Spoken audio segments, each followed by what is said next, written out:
right now. We are live. Hi, everybody. Thanks so much for checking out my channel. Thanks so very much for checking out this video. We're really glad to be here with all of you today.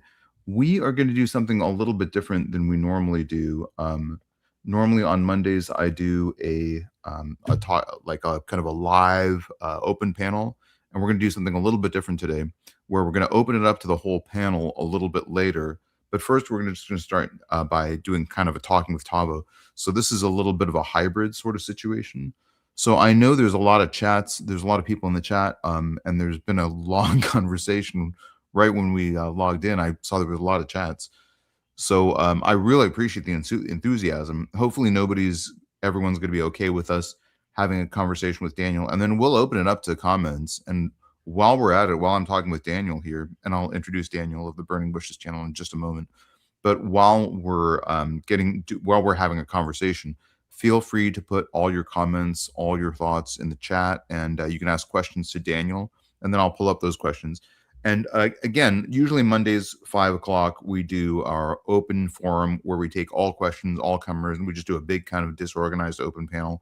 But I thought what we do today is do a talking with Tavo, get to know Daniel, who's got a really fantastic channel. It's the Burning Bushes channel, and then we'll open it up after that. All right, let's do some quick shout outs right before I introduce Daniel, because I do want to thank the people who are on. This is Slave of Adonai, Elijah. Daniel, I don't know if you know this channel. Really fantastic channel, a Slave of Adonai. Really good to see you. I know Atheist Luke sent me an email recently. I'm remiss for not responding to your most recent email. And Kajek is on here too, who's been a long time friend and commenter of the channel. So I'm really glad that Kajek's here.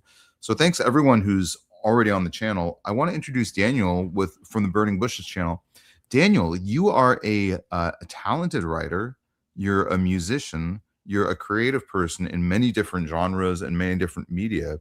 And you've turned to, and you've had a fascinating personal journey, a fascinating spiritual journey, a fascinating historical journey in terms of your own self-actualization as an individual. And now you've come to Eastern Orthodoxy, and I want to introduce the channel to that and talk about your journey. But you've got a fantastic channel. It's the Burning Bushes channel.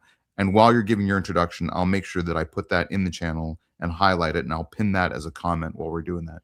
But yeah, thanks so much for being here, Daniel. Your channel is really fantastic, and I'm so glad that you're here. So why don't you introduce yourself and let people know who you are and what you're all about briefly, and then we'll get into some questions. Sure.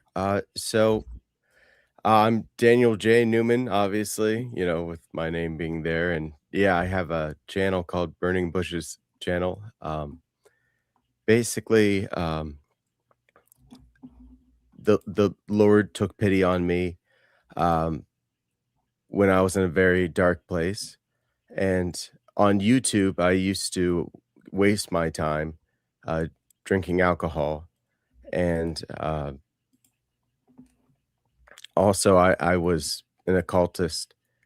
And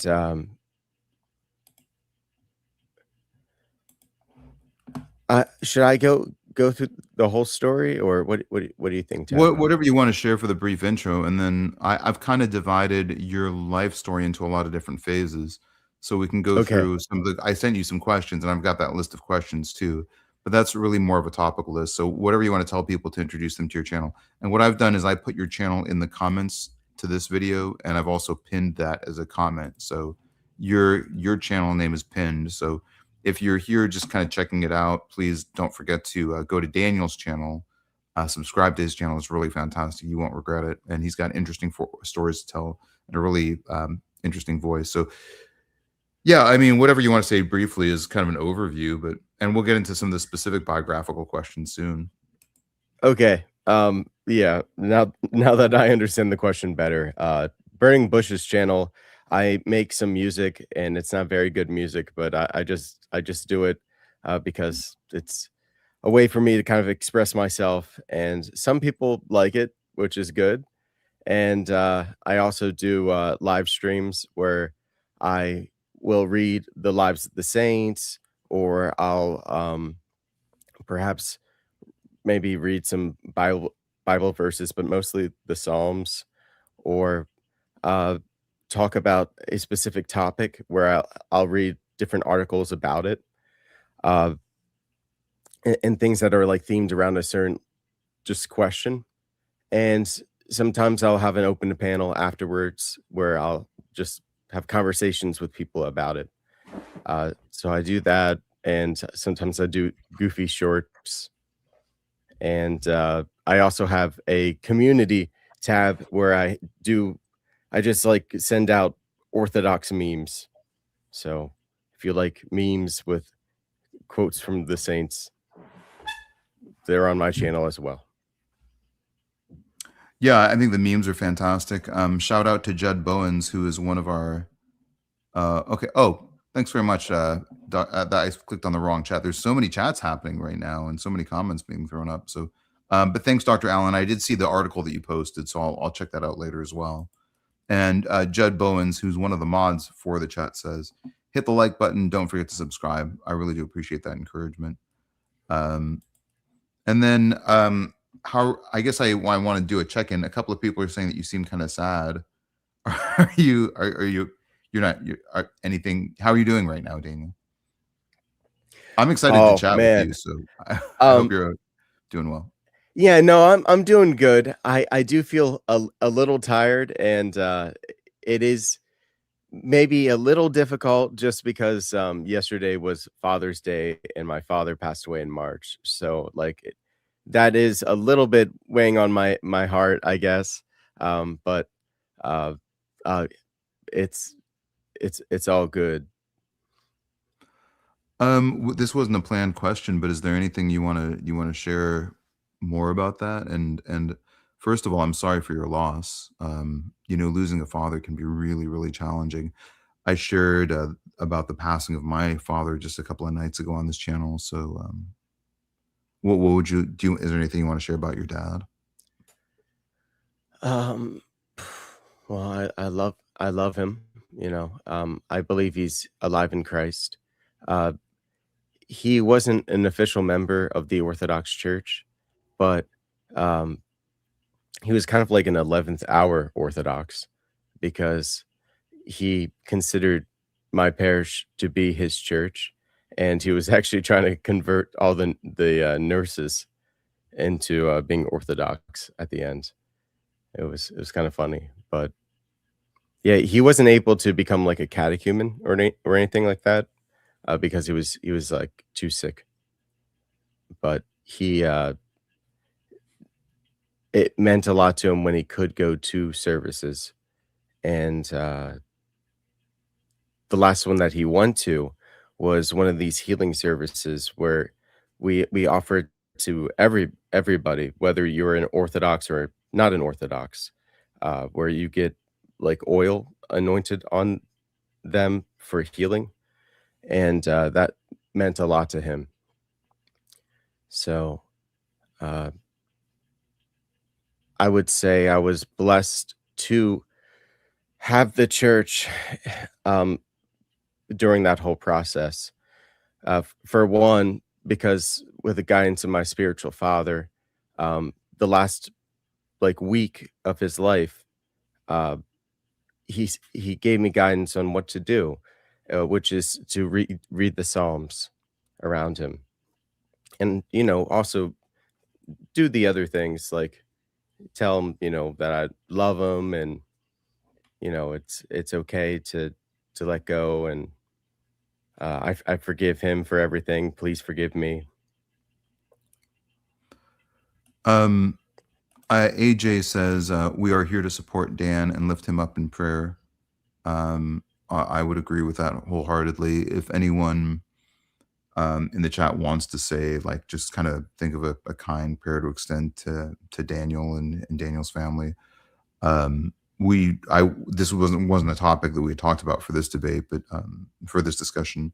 But if anyone Oh wants to no, sort this isn't a debate, is it? no, no, no, it's not right. Yeah, yeah, yeah. But anyways, but I think you have the affection or kindness and support and blessings of a lot of people in the chat. So if anyone wants to sort of do whatever you want for your own, in your own denominational context or belief system, to sort of think kind thoughts towards Daniel or say a benediction or provide a blessing, feel free to do that. I appreciate AJ's statement in this regard. And Daniel, a lot of people within my community are really hurting because of, like, for instance, Jackie is, I don't, Jackie's a person who collaborates on this channel quite often, and she narrated one of my favorite videos, and she took me to see her dad who passed away fairly recently as well. So we went to see his gravesite as well. But a lot, and then we did that over the weekend too. But a lot of people are really hurting right now because of the recent Father's Day, and I do feel like we live in a time that's where we're all really fatherless in one regard or another. Do you want to say anything to the people who are suffering right now with sort of reeling under some of those losses? Oh, I don't know what I would do without my faith. You know, one thing that I would say also, you know, besides having, a belief that we still are alive in Christ. When my father passed away, my church actually like paid for the entire burial when I didn't have the funds to do it. So they really helped me out. That's really beautiful. That's really inspirational. Yeah. Society is invariably getting more secular, although some people are saying that's sort of plateaued recently, and maybe there's even been maybe a bit of a statistical upturn. How do you think with, because I feel like there's so many stories like that where, like, I had this need for resources and my church supported me in this very particularly acute time of my life. A lot of people have those stories in any church community. How do you think we're going to be able to replace that network of support in a society that is, and again, this is not, we're not directing this negatively at anyone in the chat who's atheistic, but how do you think we're going to be able to deal with the gradual secularization of society, which is a trend that's probably going to continue? Oh, how to deal with it? I don't know. S- So some people have more of a, I don't know, social justice kind of paradigm. And I feel like, at least from the orthodox output, there's a lot more just trust in divine providence. You know, it's kind of like up to God. You know, what can you do about things like that? I don't know. And that can sound kind of defeatist, but I guess I would say pray. you know, but what do you think? What do you think? Do you feel like democracy kind of has been working? Yeah, I mean, that's a good question. I mean, I think we're not in a particularly beautiful time in human history right now. I think we're going to look back at this time and think of it as sort of a difficult, challenging time. Forged by Grace, I'll give a shout out to you right now. His comments on the channel and his YouTube channel is just youtube.com/forged by Grace. And Judd, if any other moderators are here right now, you want to highlight his channel in the comment section, feel free to do that, because I think people should support it. But his channel is all about supporting men and supporting the. This is kind of a particularly, statistically speaking, it's a particularly downtrodden time for men. In other words, men are like sort of pursuing higher education less, finding a point where they're drifting a little bit more in the world, where their existence seems less purposeful. So I think that's sort of an indicator of a larger trend that's happening in society.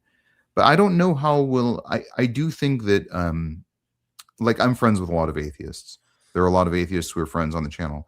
And as I've said in a lot of my videos, I think atheists, I understand. I can't tell somebody that they shouldn't argue against religion when that's their true belief system. I think they have to be true to themselves. But as I've said often on this channel in a lot of discussions with a lot of atheists, it is really important for atheists, rather than just tearing down religions for all of their time, to build up other community activities.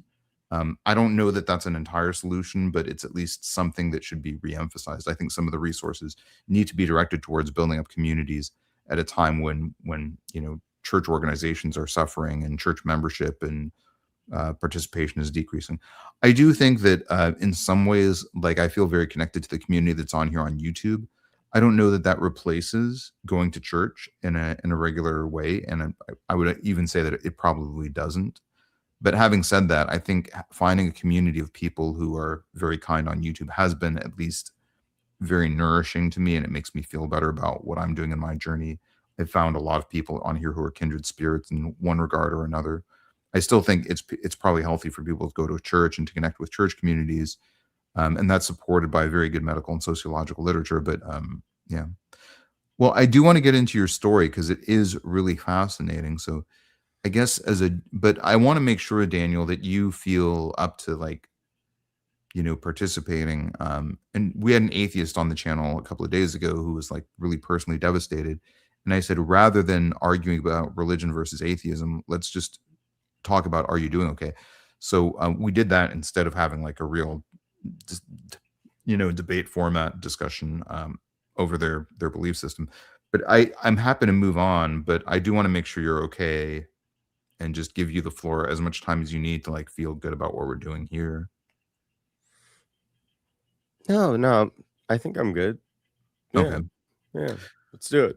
Well, your story is really inspirational. We just talked about your father. Let's transition to talking about your interactions with the Holy Mother, the Theotokos is I think the word Uh, for it, the the Virgin Mary. Theotokos. Theotokos. Okay. Yeah. Because I think that's a really inspirational story, and tell us about that in your own words. Let's start there. Uh, so basically, I was an alcoholic for about a decade where I was drinking a, a fifth a day, sometimes more. I was just like drinking a lot. And I knew I was going to die. And I kept trying different ways to stop on my own, but I think there was too much pride and fear about going to like a rehab. I didn't want to lose my job, so I kept like trying to like journal and like I was like, I can figure this out on my own, but I couldn't. And a friend of mine who was an Orthodox told me about the inexhaustible cup icon. So I bought it off of Amazon. I was just like, why not?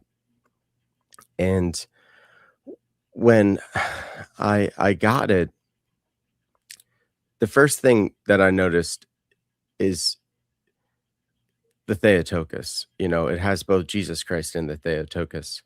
But because I was an occultist, um, I was ashamed to ask Jesus Christ directly for help because, I was saying lies about him. If orthodoxy was correct, then what I was doing was very wrong. Uh, because in the order that I belong to, they believe that Jesus was a magician. And that's like a very Kabbalistic idea. Anyway, um, so I noticed her and her love to Jesus is like something that I could kind of like understand because I feel like all of us can understand the love of a mother, you know? Yeah, yeah. I I really feel bad for kids that like never felt any kind of love from their mother. Like that would be like a horrible thing. And I know that is a reality for some kids. But because I had a great relationship with my mom, I could like connect with that. And that's what these icons are all about is a connection that you make.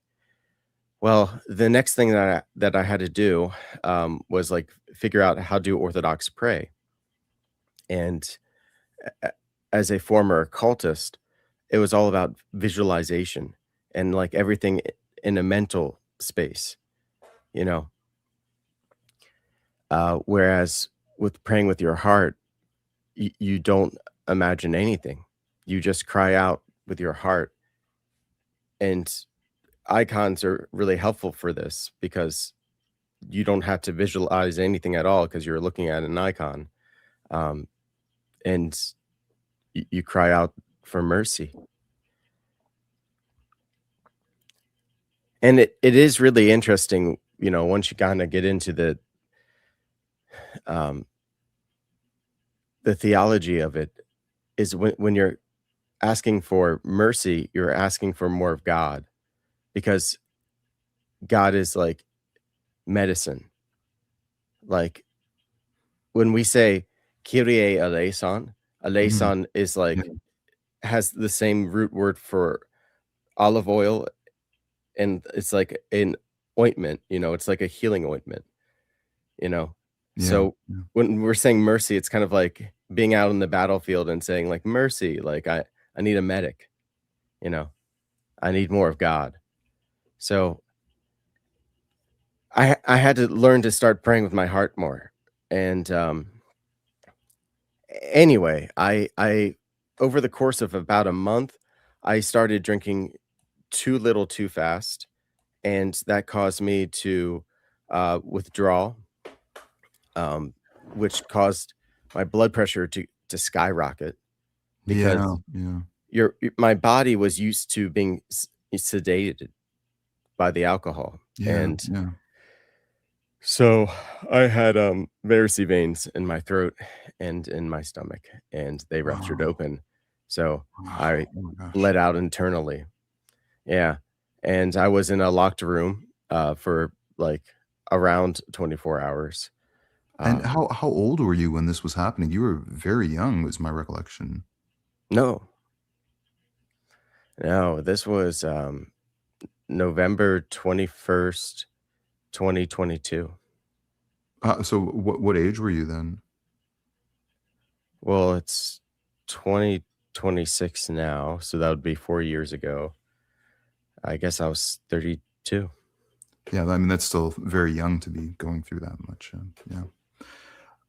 Just a quick note to the Oh, chat. I just meant like, yeah, I thought you meant like earlier in the past, like it was like when I was in my 20s or something. I'm like, no, no, it's not that far away ago. Oh yeah, yeah, Uh, yeah, yeah. yeah, but yeah, yeah, no, I understand what you mean. Yeah. Quick note to the chat. I actually like really appreciate that some of you like want to voice opinions that are quite strong.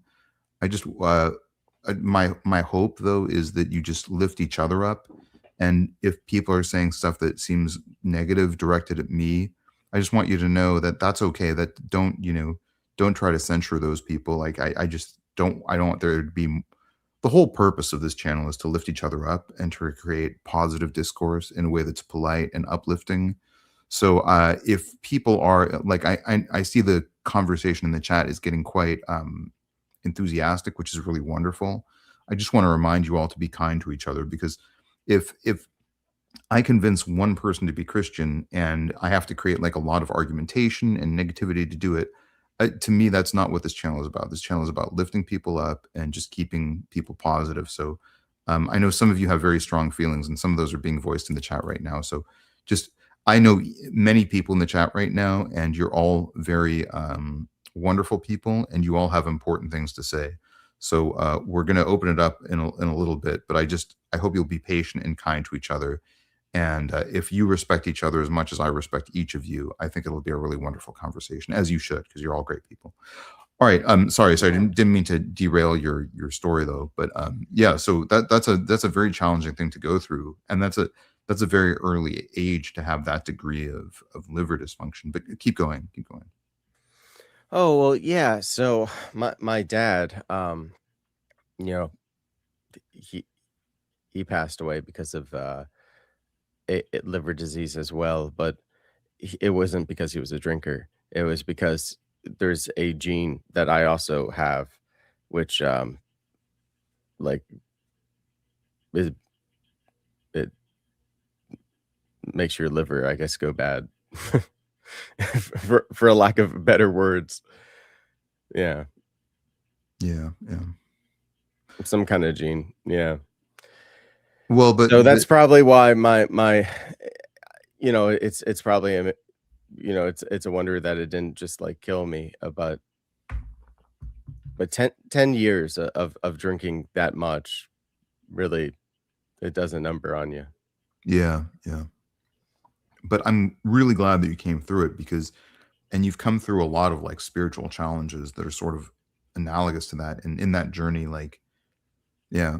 Well, and so what do you think was it that turned your life to that inflection point? I think one was that you kind of you had that experience with Mary, and yeah, tell us more about that.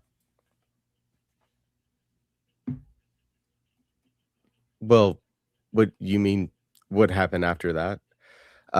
Okay, so, from my perspective, I had a separation of soul and body, like, I died, and, um, I saw Jesus, but there were also, like, others around me, and they were, like, hooded figures, and they were, like, claiming to be ascended masters, of, like, the Rosicrucian order that I belong to, and they were saying not to bow to Christ because it would be like a trap, and it would be like this psychic prison, like this egregor, and, like, I already had, like, this light body, and I could explore the cosmos and be free, and, I could do that,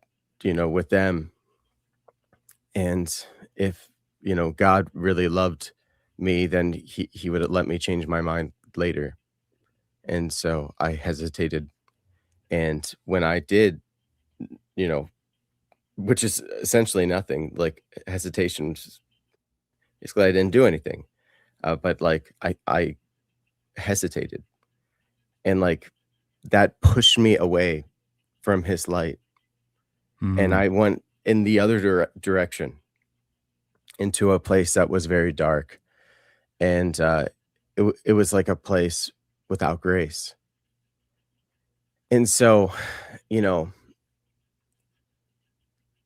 looking back on it with what I understand about theology, what I think what was happening was I wasn't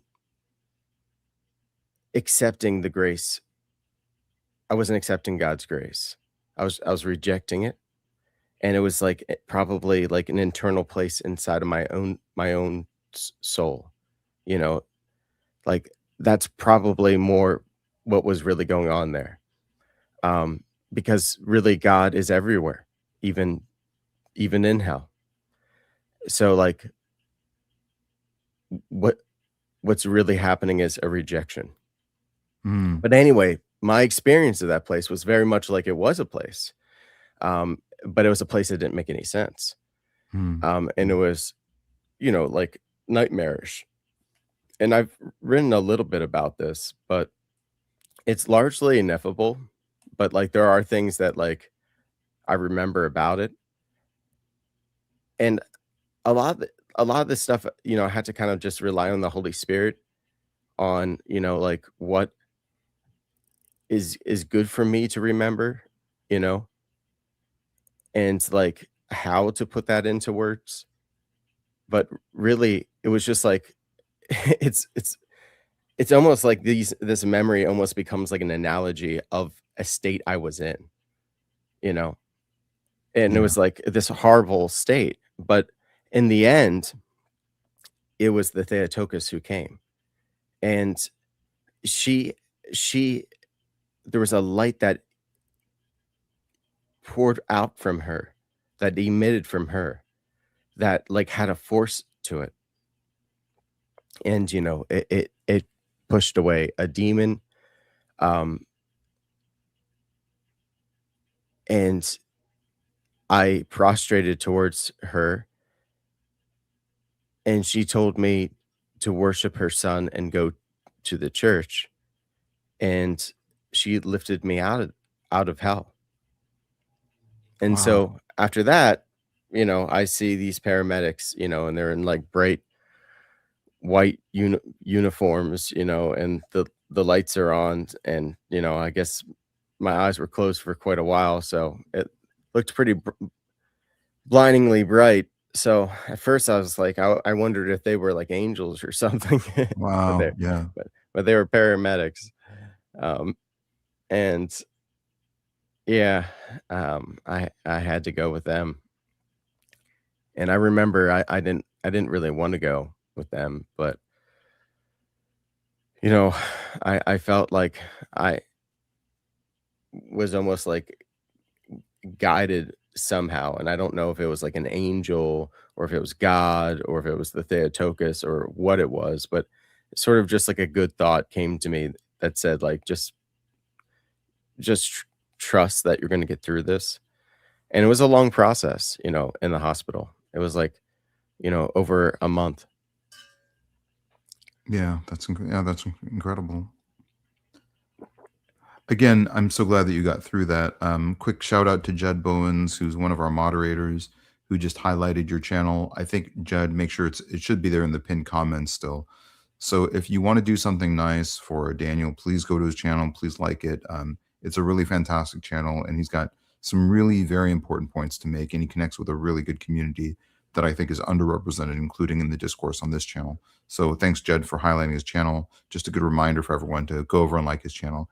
In fact, if you want to do that right now, you can sub to his channel, then come right back, because I do want to support his channel, and I think that would be something that would, if part of our community can turn into part of his community, I think that'd be something that would lift him up a little bit. So I would appreciate if anyone wants to do that. That'd be great. All right, well, let's talk about your artistic pursuits. They're really fascinating. I think your music's really incredible, and it sort of straddles a line between like liturgy and poetry and prayer and art and music all at the same time. So you're incorporating, synthesizing, and kind of syncretizing in some ways a lot of different influences and from a lot of different time points of your life. Tell us more about that, and tell us how your journey through art informs your journey, your theological and your spiritual journey. Hmm. Well, okay. So for one, I think one of the coolest things about orthodoxy is like all of our theology is in our hymnology. Like we are singing about like what we believe. It's got the lives of the saints, but it also like we will be singing about like how Christ has like two natures in one person. Like it'll show up in our lyrics. Um, and that to me is just so cool that the people have to know about what we believe. And like, how do you do that? How do you do that in a world that was like illiterate? You did it with music and you did it with art, you did it with icons, like Yeah. you did it in a world where like if people couldn't read, like they could see it, they could hear it. And um I, I think that's pretty wonderful. I think that's ultimately like what art's supposed to do. Ultimately, it does that in some way. It connects us to something, you know. Um, but the best thing art can do is connect us to the divine. Well said. Well said. Um, how do you like? What do you have to say to people who are out there who are sort of struggling with their art? I ask you that because I happen to be in a bit of a like a artistic block right now. I do some writing. I've written some novels. You've written quite a bit as well, which I'd love to get into as well. But yeah, what advice do you have for somebody who's like sort of in kind of at an impasse in regards to their art and their spirituality? A lot of your experiences are really transcendent, and so that informs, I think, some of your musical expression in a really interesting way. But yeah, tell us more about that. Well, for me, sometimes I mean, I know what writer's block is. Writer's block is it's it, it's perfectionism in disguise, just like despair is pride in disguise. Wow, that's beautiful. Yeah, There's a quotable moment from the video right there. there you go, guys. Yeah, clip Yeah. it. Because like pr- pride pride is hiding in despair because despair is about not trusting God. And um what's the original one I said? I'll go back and re-listen to it because yeah. Oh no. My bad. No, no, no. I should be remembering this. There was one for pride, there was one for despair, and there was one for like writer's block is a Oh, perfectionism. Perfectionism in perfectionism. Yeah, disguise. Yeah. yeah, yeah. That's really cool. Yeah. Yeah, because you know, you're saying like, "Oh, I can't write something," like you feel stuck, but really what it is, you feel like you're not gonna be able to write anything good because you can always write something, even if it's like you're writing about nothing at all. You could just write about the wall next to you if you wanted to, out of like discipline, you know. But this is my advice on it is like I also can get that way is like just switch to something different because that's why like I make music. If I feel like can't like write a book right now, I'll write a song. And if I can't write a song, then I can just write poetry because basically that's it's just the basically it's just the lyrics without the music, you know. So you can always just like switch to something else that's creative, like even if it's like visual art, just like start doodling or something. But like I think creative people have to do something creative and they just should switch, what kind of modality or whatever, um, different mediums because they're like kind of like sharks, sharks need to keep swimming or else they suffocate. So like I think you have to keep moving as an artist and you shouldn't like let yourself just not make anything creative. One of the things you get into a lot on your with your music is like it becomes almost very liturgical. And you've talked about how like liturgy is really important and it's underemphasized by so many other theological traditions and ways that people interact with theology. Tell us more about the importance of liturgy, why you think it's missing, and what we can do to bring it back, or or what the advantages are of bringing it back for those people who are going to communities that are very non-liturgical. Hmm. Well, I think the best way would just be becoming orthodox because something that's great about liturgy isn't just that it's liturgy in and of itself. It's that it's liturgy of holy tradition, It's Mm, a yeah, pattern yeah, of yeah, worship. And this pattern of worship goes all the way back, St. John Chrysostom's liturgy that we still do in the Orthodox Church to this day is from the 4th century. And the first one was St. James, and that's still used in some places. But we use St. Basil's too. But these are like really, really old liturgies. And um, the I guess the whole point of like going to church and taking the Eucharist is we we are being connected to the divine, and we want to be connected to it's like heaven and earth meet, and God is unchanging, and He's outside of space and time, and like yeah, nothing separates us from the love of Christ, not even death. So we want to be connected to the same things that all the saints were connected to. We want to be doing the same pattern of worship that they were and not change anything because it's really important because that in and of itself, even that tradition itself is a way of connecting us. well said, well said. Um, what do you say to people? Because I think one of the things in Orthodox, this is a question I sent you in email. One of the things, and by the way, I'm chatting with I'm seeing a lot of comments from the audience. Judd again says, hit the like button. Don't forget to subscribe. Don't forget that Daniel's channel is the pinned comment. So please do, go to Daniel's channel and sub to the channel. I think that would really make me feel good about if I can like point some people in the direction of his channel. I think that'd be really great for me. So, but also just as a reminder, you can ask your questions in the comment section. I know there's one question to you, which, yeah, and then, yeah, there's, I think there's a nice compliment about that you have a very smooth radio voice, and If other people have different comments, feel free to put those in the comment section, and I'll try and highlight those just so that we can get. And then again, Judd put up your channel again as well, so I do appreciate that, Judd. Thank you for being a moderator. And then Atheist Luke says, are we going to transfer to an atheist versus Christian debate after Daniel? We usually open it up on our Monday panel. I wanted to give Daniel's thoughts and ideas a little more time to breathe. So this is a combination of sort of talking with Tavo, and then we'll do an open channel later. And so what I will do is later on, I'll open it up and I'll put a link to join the conversation. But we're going to continue this for at least a little while longer. So I hope that's okay with everyone. I hope no one's and I'm really enjoying the conversation and learning more about you.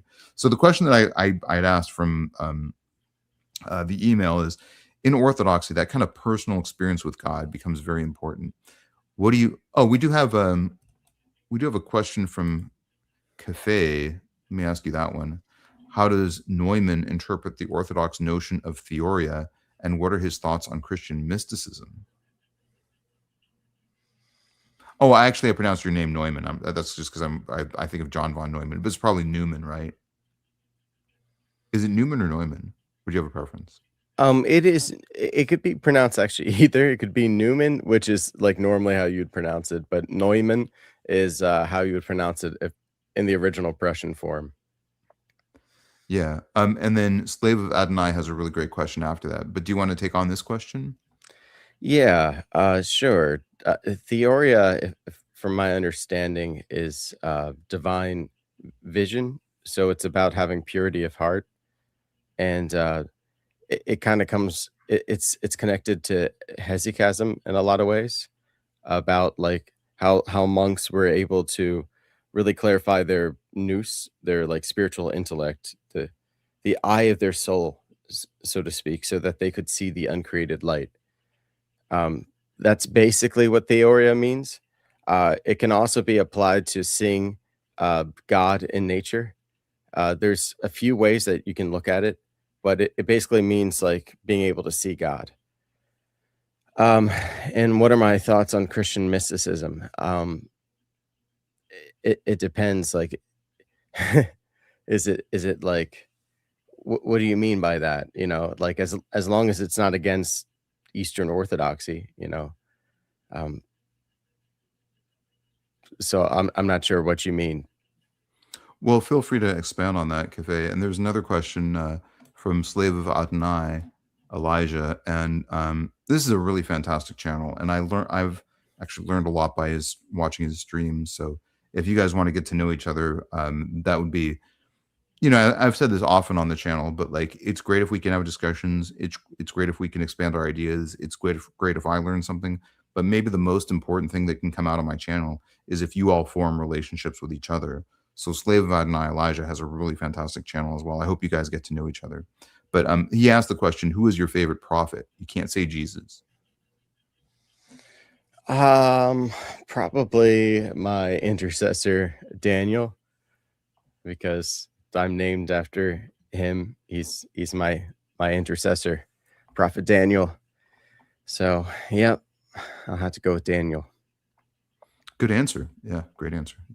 I find the book of Daniel to be very abstruse and hard to I won't say hard to read, but a little hard to like penetrate the layers of potentially metaphor. Any thoughts on that? I feel the same way about Revelations, actually. Well, the two are pretty connected, aren't they? Yeah. Daniel and Revelation. Yeah. Yeah. I think it's pretty cool. I think it's a pretty cool book of the Bible. I personally like reading the Orthodox Study Bible because in the footnotes they kind of tell you a lot of like just what the church says. But other than that, besides going to a priest, maybe going to like a homily written by someone, like maybe Chrysostom, and it's just like, what does this mean in Daniel? That's what I would do.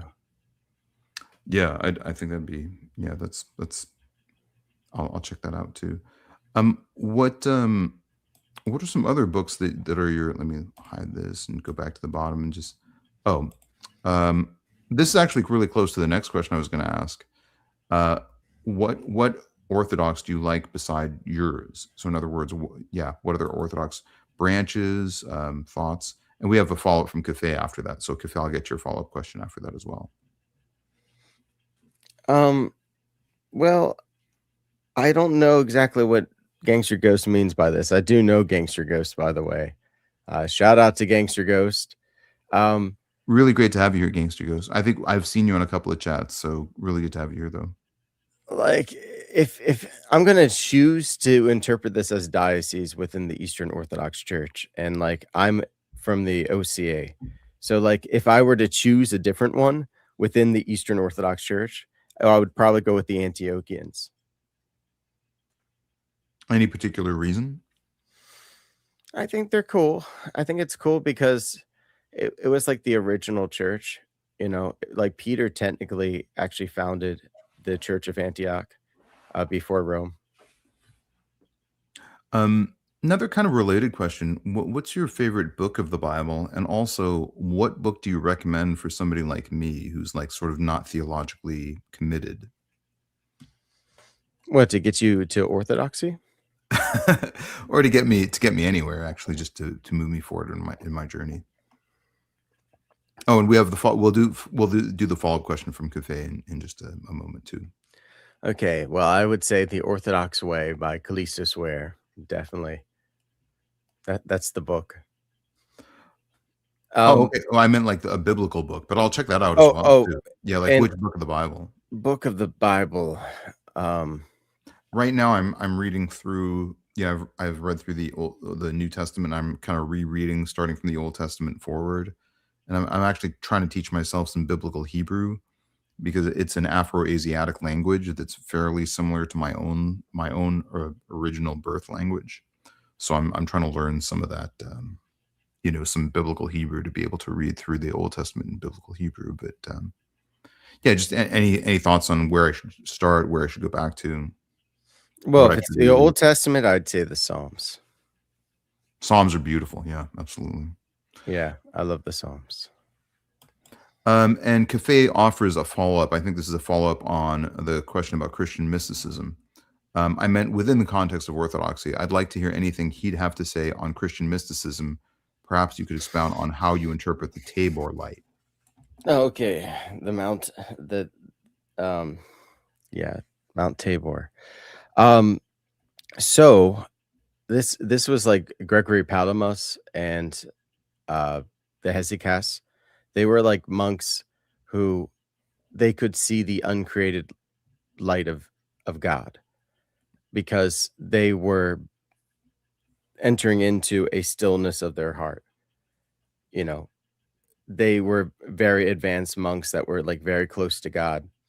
And Barlam thought that was like heretical. And there was like an argument about this in the church between the East and the West.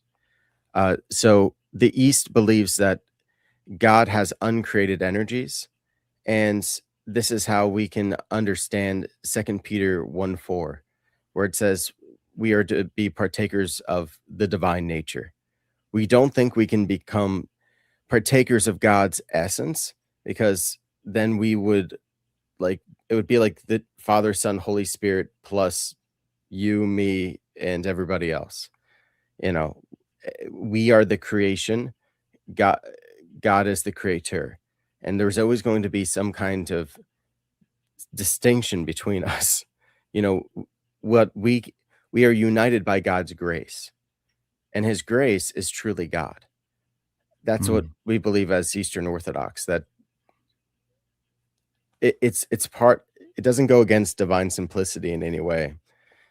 It's like part of beinghood that like you have to be more than just essence. You also have to have energy. Energy is like the ability to have any kind of activity. It, so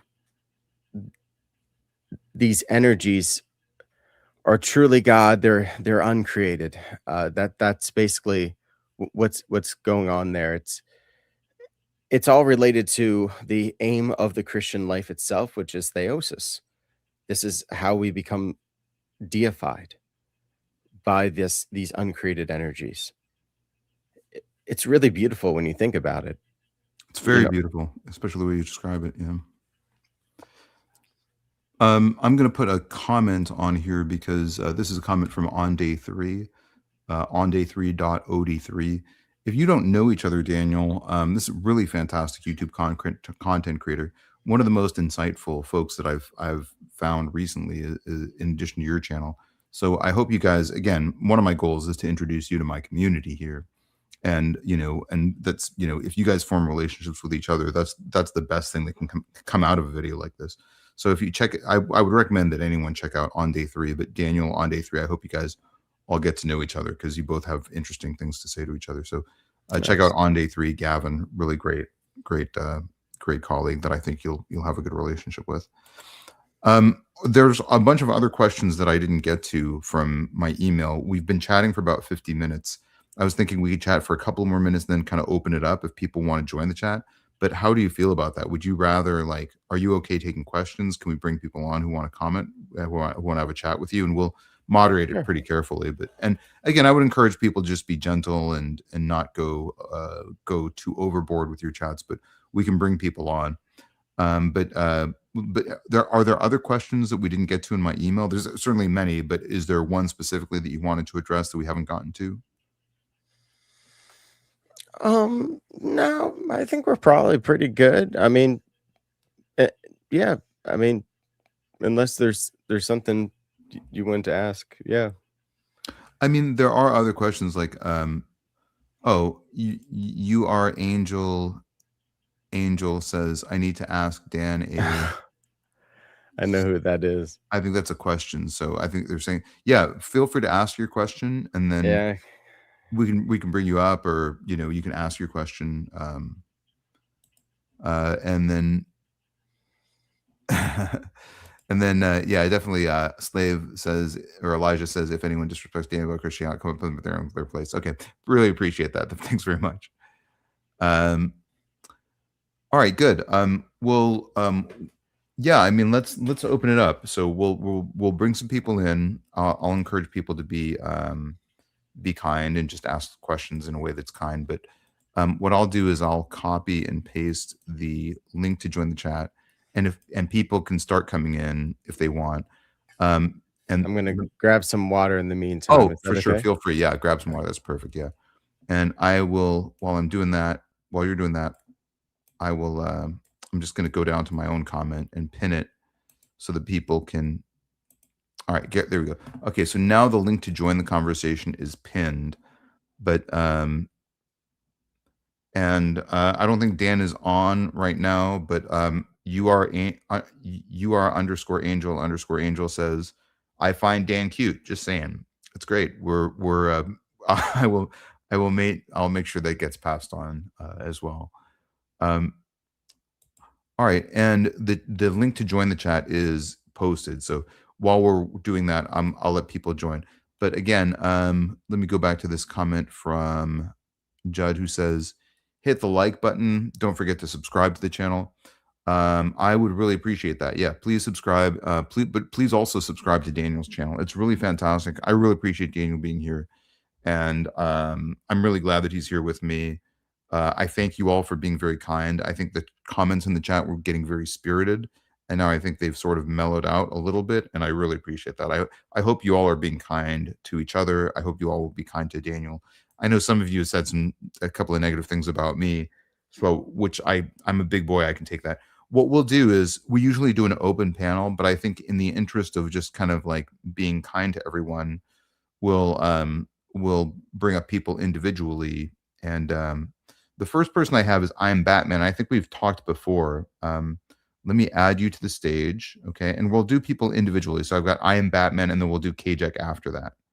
I'm going to bring myself to the front and add I Am Batman to the stage, just to like have them on. But I Am Batman, people can hear you. Are you there with us? Hello. Hey, we've chatted before, haven't we? Yes, sir. Oh, okay. What's up? What's can you? Are you 18 years old? First of all. Yeah, definitely over 18. Okay, great. And what's your denomination? I'm a non-denominational Christian. Oh, okay. Okay, great. Yeah. So let me go ahead and bring everybody back on while Daniel's getting here. Do you have any questions for me until Daniel gets back? I mean, I'm just trying to figure out which one of us got the better voice at this point. I've gotten some really good compliments here, and I think yours is a little bit more smoother, more radio type type of thing. I do in my spare time, in my free time, I do some phone tree stuff. So thanks very much for that. Yeah. If you're having a medical or mental health emergency, please hang up and call 9. So I do that sort of stuff, To make an Ah, appointment for a CT scan, press 1. Yeah. So yeah. that's really cool. Yeah. Yeah. Yeah. What questions do you have for me, or what questions do you have for Daniel? Um, I mainly kind of came up here to pepper Mr. Daniel there, fellow brother in Christ. Yeah, yeah. And after that, we'll do Kajek, and then we'll do Atheist Luke, and then we'll do Gangster Ghost. And I think while you were away, Daniel, Yeah. you are _angel_angel, who I think did say that you're cute. Just saying. So you got I think one admirer in the chat there, so which is good. Yeah, yeah. That sounds like Lord the have laugh of mercy. pain. Lord have mercy. I don't know. That's nice. It sounds like it's a compliment. I think it's a well-meaning compliment. But go ahead. I am Batman. You're on, and you can chat with Daniel, and I'll just sort of moderate and hang back.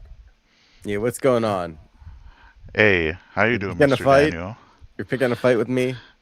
I don't know, man. I'm kind of feeling like that today, a little bit. You know, All you you right. you up for it today? I guess. I guess so. Okay, so my first question is, how does it feel to be the only member of the Orthodox Church that spreads the gospel? I'm not. I don't know, man. I don't really see a lot of the other Orthodox YouTubers spread the gospel as much. I see a lot of debates. They engage in a lot of debates. Oh, But well, I there's a think big you do. apologetic scene for sure, but there's also lots of other stuff. There's really great channels out there. Trisagion Films does a lot of cool stuff too. Um, and I think I ran also, into their channel. It's really great. I don't think I'm subbed, but yeah, really good, cool. yeah. I ran into some of their content. And also, there's lots of priests out there that are putting out really good content. I love Father Spirit and Bailey, Josiah Trenum, Paul Truppenbach, Thomas Soroka. Okay. So do you guys think you're too good for street preaching? Ancient Faith Radio is a really, really good YouTube channel. Are we too good for street preaching? I think it cheapens the faith. I feel like, people need to come and see. They need to. I there's no real way to like do a short little pitch when it comes to like the full faith of orthodoxy. Like it takes a whole year of being a catechumen, to like understand enough to become a member of the church. So it's not like enough to just like be like, hey, this is what we believe. Boom, boom, boom, boom, boom. You got that? All right. Now you're an Orthodox Jew. Excellent. Welcome to the club. It's like this is a big commitment. But the first step is stepping into a church. Not to say that we don't have outreach. Which we do. We do. We do that stuff. I The really sort of charities. empathize with that, Daniel, because I feel like people are always like, "What's your elevator pitch for Christianity?" or "What's your?" And I'm like, "Oh man, there were so many phases of that journey for me that I feel like trying to distill it down to 30 seconds is if it were that simple, it wouldn't be that interesting, right?" Yeah. I mean, I kind of take the point, but shouldn't it be a situation where you should be able to give somewhat of a, you know, 30-second elevator pitch to kind of, um, you know, Christ is risen. Yeah, we have a pretty quick one. Yeah, Christ is risen. That's what we can do. Christ is risen, and come and see. Like it's real quick to say, and it does direct you. It's like, okay, well, I mean, I need to go to a church. I understand what you're saying. So I was actually given this challenge before, um, by another brother in Christ, and I actually sat down and thought about it because it wasn't this thing where it's not like I don't know the gospel message, but it's a situation where if someone wants to hear the gospel, uh, you know, um, as a proposition, like what would I say to them? Now, I think I already told you my little elevator pitch. Like you are saved by God's grace through your faith in the death, burial, and resurrection of Jesus Christ. For anyone who believe in Him will not perish but have everlasting life by being reborn in God's Spirit and loving Jesus Christ. Right? That's kind of like my quick elevator pitch. So I'm asking this to say that, again, this is just my anecdotal experience. I do, and you know me, I love systematic theology. And if I'm being honest, most of the Orthodox that I see online, especially in these debate spaces, they're engaging in systematic theology, which, to my perspective, isn't something Orthodox really do, right? Meh, it depends on your perspective, and the Russians don't like to do it so much, but like there is a history of it in the Orthodox Church, more in the Byzantium. But like John Damascene, he wrote systematic theology, if there's ever such a thing. And the expositions of the Orthodox faith is systematic, for sure. So, Let's do com- maybe another minute or two, and then 'cause normally on Mondays we do just kind of an open panel. But what I'm yeah, kind of feeling right now is let's just sort of like cycle through people individually, if that's okay. So yeah, let's do that's like fine. another minute or so, yeah. And Yeah, then so we'll get to atheist. I think we've got Kajak first, and then atheist Luke after that. We'll just cycle through people. okay, yeah, yeah. Thanks for having me up. My No, quick really glad, question nice to chat is, with you. Yeah. um, comparing to all the other high churches that are around, um, tell us the reason why people should not just visit a Eastern Orthodox church, but become a member of an Eastern Orthodox church if they are already a Christian. Because it's the church that was founded in 33 AD. It has apostolic succession. It I feel like if you look at all the schisms, we were on the right side of it each time. And what what is great about Eastern Orthodoxy is we have this idea of having a we just want to protect what's there. We don't want to change anything. The only time that, like, we say something new is we are using new language to address something with what we already know that the mind of the church has always believed, you know? And when some kind of like heresy comes up and something has to be clarified, and then we have to set a boundary in some sense. But that's like the only time that anything ever gets changed in the church. The only other time, I guess, is because of all the saints.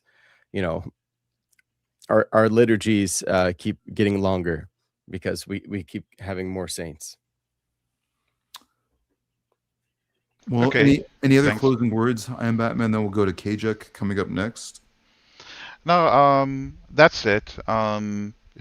Daniel knows that I love him. I always give him a little bit of problems every now and then, theological stuff really, because he's a really intelligent guy, and so I like to engage his brain um, a little bit every now and then.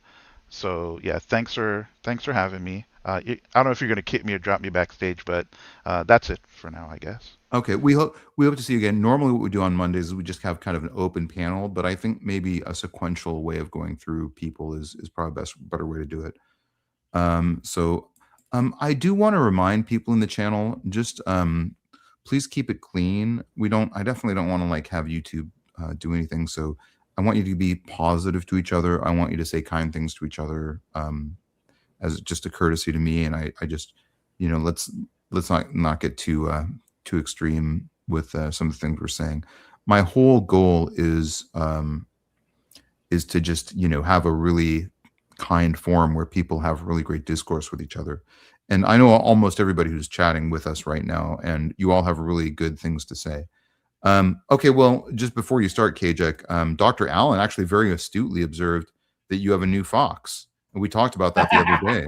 So I'm very good eye, Dr. Kurt. That's yeah. Yes, I drew this in MS Paint. My old profile picture was an AI generated sketch from 2022. How are you doing, Dan? How are you doing, Tavo? Doing Great, good. to have you here. Yeah, doing great. Glory to Jesus Christ. Thank you, Dan. Your journey sounds extremely painful, and I wanted to say that my thoughts are with you. Thank you. I appreciate that. I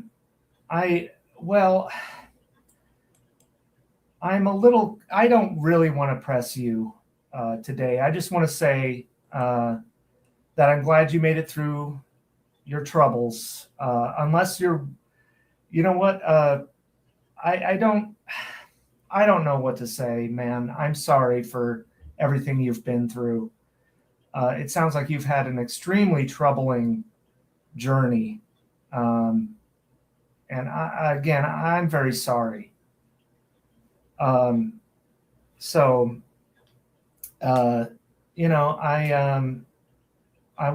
It was very interesting, your conversation with Batman, a bat and a fox and an owl, and a human.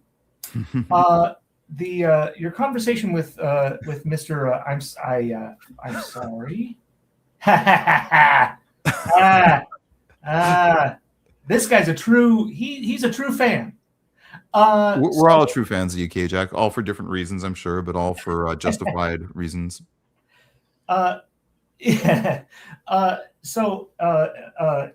Evangelical Christianity is very troubling to me as a non-Christian. But I totally understand wanting to share your faith, especially the way that most evangelical Christians they want to interrupt your dinner with shouting praise Jesus. And I wanted to quote Matthew 6:5, and when you pray, do not be like the hypocrites, for they love to pray standing in the synagogues and on the street corners to be seen by others. Truly, I tell you, they have received their reward in full. I think public prayer is fine. I think that the confrontational aspect of Christianity that has arisen in America currently is quite disturbing to someone in the minority, such as myself. And that's all I'll say. Worship God in your own way. And I wonder if you have any questions for me as a non-Christian, Dan. Yeah, so you're aware that like the Eastern Orthodox Church isn't like that, right? I did not know that until Batman spoke to you. Oh, okay, gotcha. Yeah, yeah.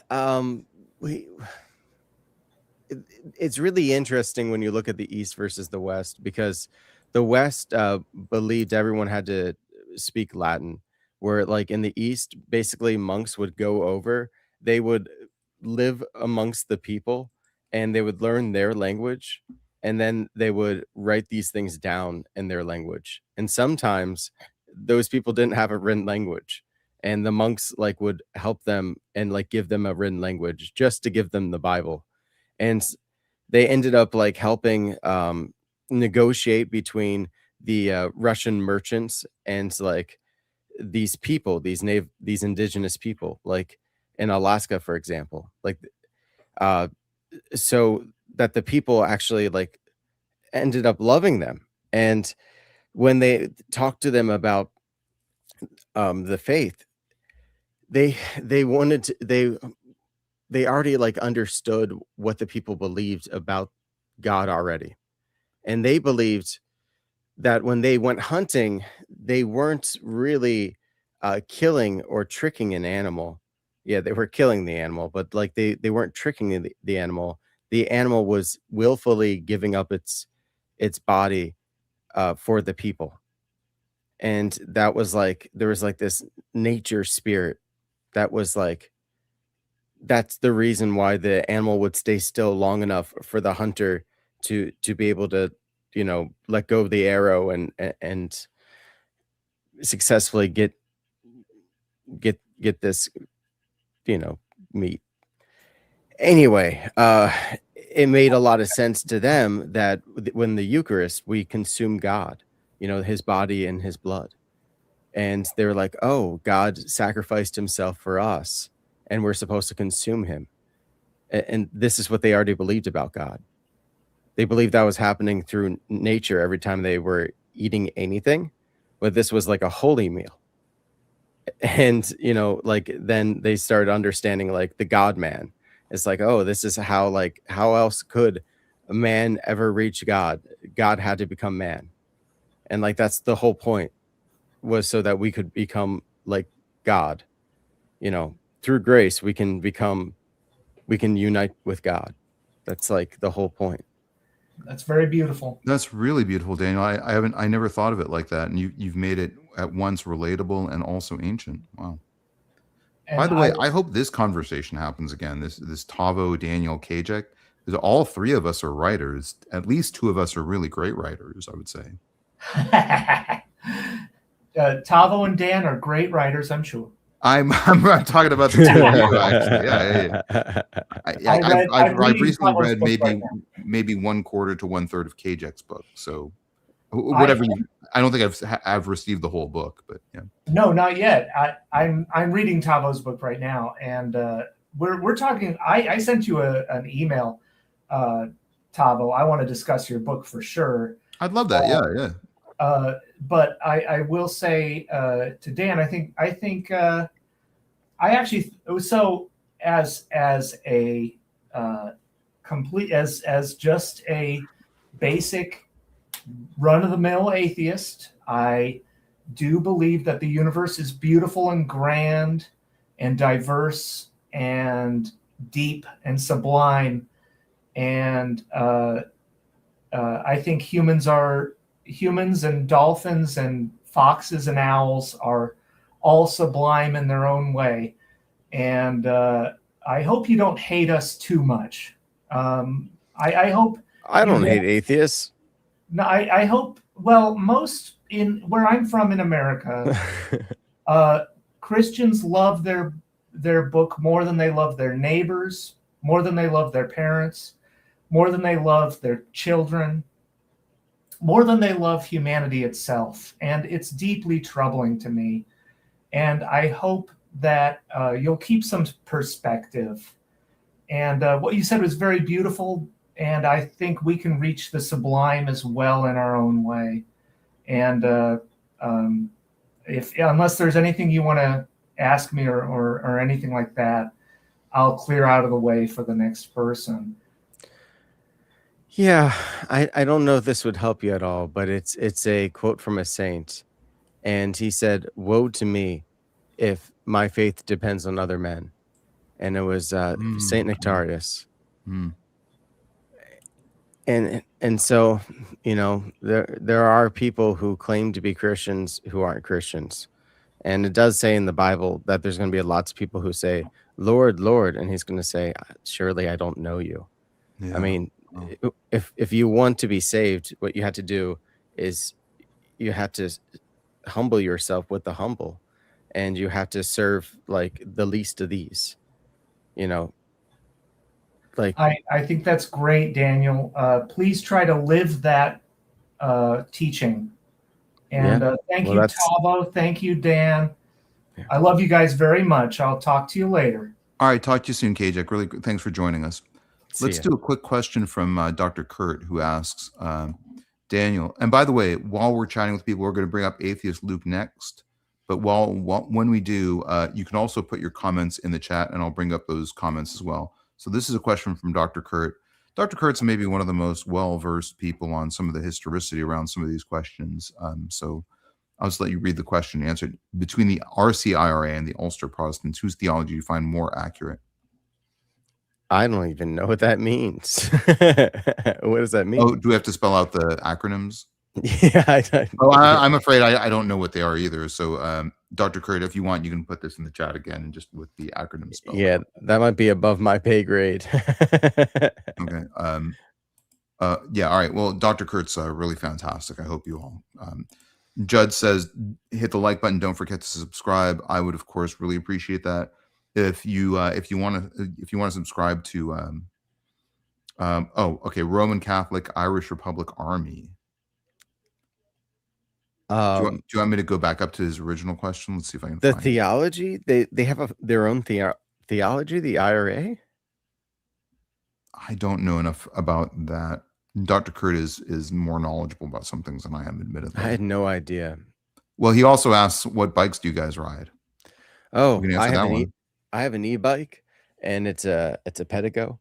It's a really nice bike. The tires on it have deflated though from not using it, so I need to fill up the tires. But it's really cool. I really like e-bikes. I think they're neat. It's got thick treads. Oh, nice. Yeah. Yeah. I ride a bicycle too. I actually don't have a car. I just ride bicycle everywhere. Oh, I got a truck. Oh, nice. Yeah. Trucks All are right. cool. Well, let's bring Atheist Luke on here.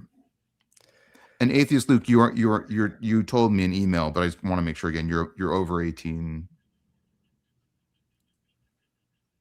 You there, Atheist Luke? Remember, Tavo rules apply. So if you call in to debate and we can't hear you, then that counts as a win for us. Huh. It's Tavo rules. Nice. Are you there, Atheist Luke? Well, we can come back to you. So we'll do Gangster Ghost, and then we'll come back to Atheist Luke. Yeah, all right, we'll do that. All right, well, let's add Gangster Ghost to the stage, and then we'll remove Atheist Luke. Hi, Gangster Ghost. You're on live with us.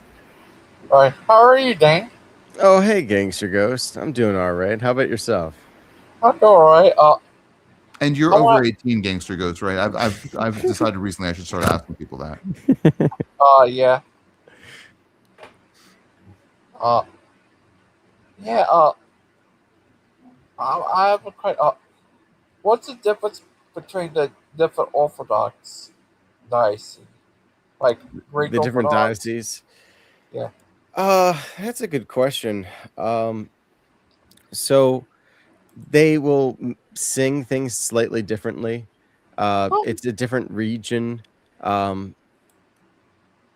There's little tea tradition differences.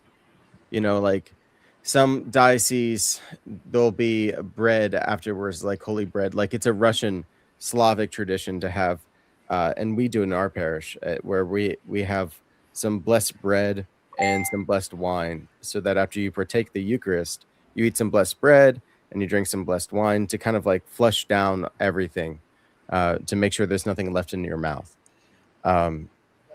Where other dioceses don't do that, like the Greeks don't do that. So that's like tiny little differences like that. I'm trying to think what else. Sometimes there can be political differences, you know, like what's going on, you know, with the Ukraine thing, what happened with the OCA. Like, so, well, I don't know. Does that answer your question? Because, yeah, for the most part, basically Orthodoxy, what makes it the same is the creed and the councils and the liturgy. You know, the liturgy is the same. And yeah, we're bound together. We all cross venerate the same saints. Oh, that's nice. Who's your favorite saint besides that one guy? The guy after that. Or what's the one guy first? Saint Francis of Assisi. That wouldn't be my choice. He's a Catholic. Oh, the one guy, I forgot his name. You talked about him every day. We all know the one guy saint. He's arguably Yeah. the most inspirational. Yeah. Yeah. Is he a patron saint of one guys? Ha ha ha ha. Oh, do you guys have patron saints? Yeah, I do. Mine is Prophet Daniel. Oh, what is he a patron saint of? Of Prophet Daniel's? Oh well, so he's the Prophet Daniel, and what he's a patron saint of, he's a prophet. Oh, He wrote a book of the Bible. oh, that's nice. Oh, right. Does the Orthodox make movies or shows? Well, the church officially, I don't think ever does, but there has been Orthodox movies for sure, like Saint Moses, or no, it's just called Moses the Black. That was a recent one. There's Sacred Alaska is a really good documentary. I really like Man of Faith, I think it is. Man of God. Cardinale says Saint Daniel the prophet is the patron saint of courage, fortitude, and strength. Oh, that's nice. Yeah. I think Thanks, it's Man Cardinale. Good to see you. of God. Let me make sure here. It is Man of God. It's a 2022 movie. It's about Saint Nectarius. And just as a housekeeping thing, we will bring you back up Atheist Luke. We tried to bring you up earlier, but after Gangster Ghost is done, we'll bring up Atheist Luke, and then we'll do AJ after that. Is Atheist Luke very warm? Can you repeat the question, Gangster Ghost? I don't think I understood that. Warm? Oh, are you right, Dan?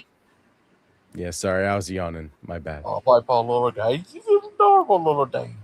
Oh, Dan, Let's how do a couple long- more questions, then we'll bring up the next person after that. Okay, how long And Judd Bowen says like and subscribe. That's really great advice. I really do appreciate that when you all do that. And please like and subscribe to it's really easy to find, just Burning Bush's channel. If you type in Burning Bush's channel, his channel was pinned earlier. And Judd, if you want to put that in the channel again, I'll just highlight it again in the video. But don't forget to like and subscribe. That really does help us out. I'd like that, son. Atheist Luke is asking how to fix his mic in the backstage. Oh, okay. Thanks for how do I fix my mic? I'm not sure the answer to that, but we'll bring you on in a second. If we can talk you through that, we'll try. Go ahead. A couple more questions, though, Gangster Ghost, and then we'll bring it back to Atheist Luke if we can. Oh yeah. With how long you been in the Orthodoxy? Was it since 2022?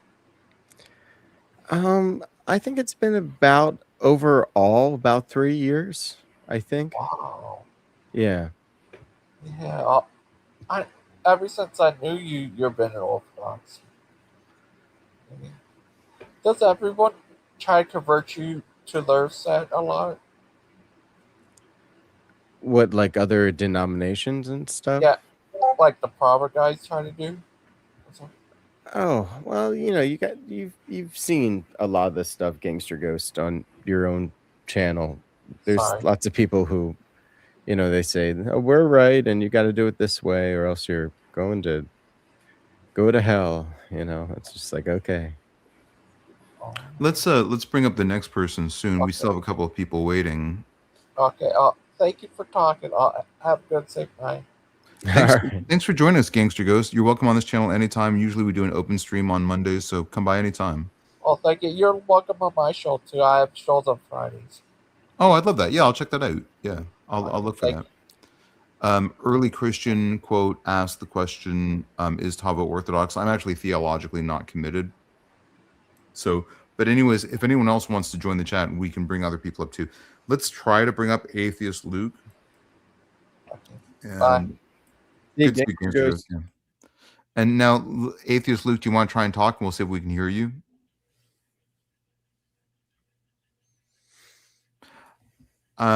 let's see if there's another comment from Atheist Luke in the okay, they say I'm going to try to restart real quick. I don't know that I can help you troubleshoot, Atheist Luke. I think that was your last question. How do I fix my mic?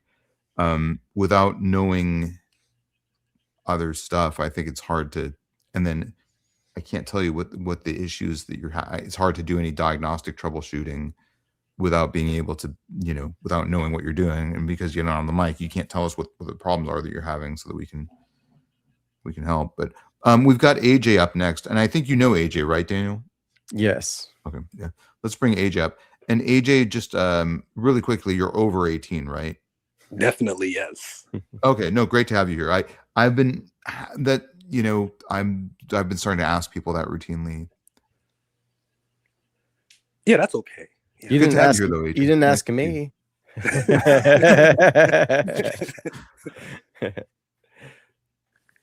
But yeah, I wanted to come on because I just wanted to. Well, first of all, I want to commend you, Tavo, because just based on hearing you talk and what you've said thus far, you seem like a very kind-hearted guy, a very articulate guy. And I hear that you say you're a professor, so I just want to commend you for making this channel, for having different voices that come on this channel. It's actually a very rare thing on the online space because you have a lot of people get into heated debates, but there's no kindness and meekness when it's done. So I really applaud you for that. So that's the first thing I wanted to say. Oh, and thank also, you, AJ. That's very kind of you to say. Thank you. Yeah. Yes, and then the second thing was in regards to Daniel. The question I wanted to ask him was, it's part of his testimony. So with the Blessed Mother, I think I can't remember if I don't remember the detail of how he said her appearance when you saw the Blessed Mother, her appearance.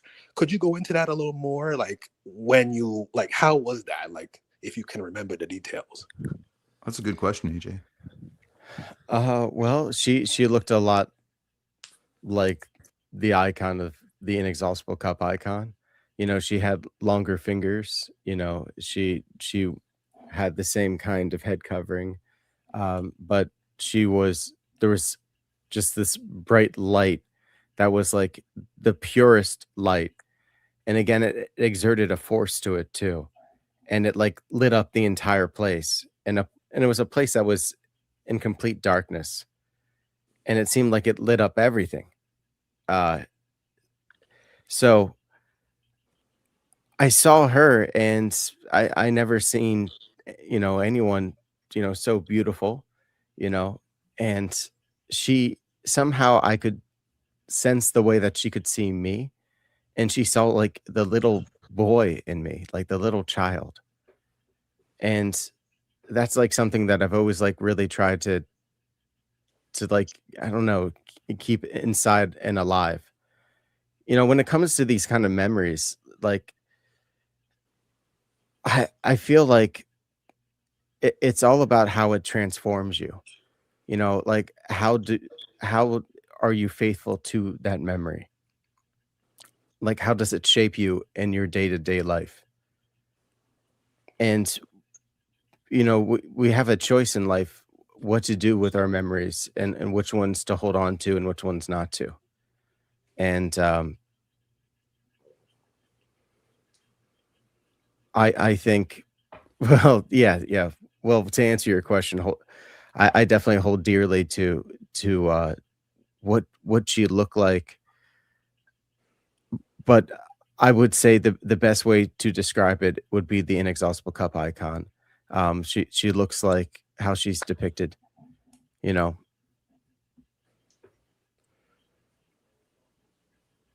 Okay. Yeah, and I appreciate that answer. I appreciate just how transparent you are. One other question I had was, I know one time you mentioned going through this experience, it removed the fear you have of death because you had this experience, and it's like it's telling you what is there to fear. Because would you say like your fear is like just non-existent, or you still have a fear? As like humans, there's still that fear even among Christians because of we know what is to come, but it's just we weren't meant to die. So it's still in us, that, fear there. But so how would you describe that? Like how you feel in general? Yeah, that's a good question, because I know I do still have fear in some sense, because I don't want to be tortured, like all those, and I don't want a bad death, you know like when we're going through the liturgy and we're praying for different things. One of the things that we pray for is that our death will be peaceful, and also that we'll have a good defense against the dread judgment seat of Christ. um Wow. yeah, and that's something we pray, like, every vespers. And it's in personal prayers too. uh I would say I still have a fear of pain. I think we all do, if we're being honest. But basically, what I do is I just pray that God would give me the grace that in those situations I'll be able to get through it. I think that's how we trust. Tavo, you had one question from your email about, like, the issue of suffering, or it was related to it. Yeah, And theodicy is a very hard issue. Yeah. yeah, and I think I learned a pretty basic word that I should have known before, not too long ago, called potvig, I think it's called. But it's this Russian word for spiritual struggle.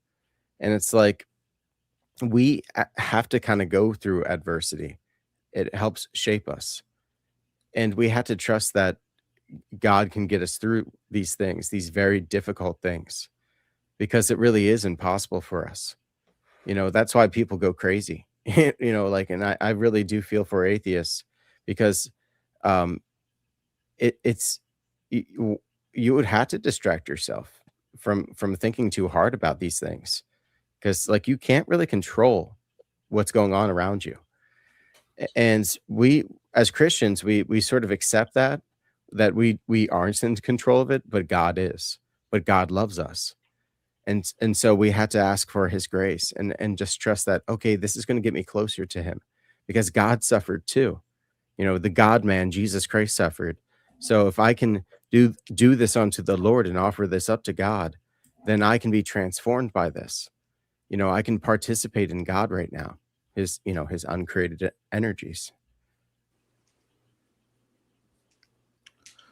Yeah, I mean, some of you know that I'm a professor. I'm also a physician, and I've seen people die quite often, and it can be either something that's really peaceful or really horrifying. And that dichotomy has always sort of intrigued me. It's something I sort of write a lot about in my work. But I've seen people face death with like a countenance of utter fear and utter horror. And man, it's so powerful that that really scares me. And I was diagnosed with a terminal malignancy some years ago. I got better, obviously, but I think like that. I always kind of wondered, how will I face down that moment of death? Will I be one of the peaceful ones, or will I be one of the horrified ones? And I don't think, I maybe don't know until it hits you, but I certainly have heard some fascinating testimony from people who are Christian, who have experienced moments of terminal lucidity, where even people who are like have really bad dementia or really bad strokes or really bad Alzheimer's disease will come back from their neurological impairment to a moment of lucidity where they recognize their family and can say a very kind goodbye. And that's really, when you hear those stories, it is really, it's very compelling. Any other questions, AJ, for Daniel? Yeah. So I guess, well, it's more of a comment actually. So it's just to connect to what Daniel said actually earlier about when he said how he still has a fear, but it's of pain rather than, of death itself. So in the Catholic tradition, I'm sure in the Orthodox tradition as well, like there's prayers for a peaceful death and a holy death. So we will be prepared for that moment whenever God calls us home. So we're in a proper disposition in our soul.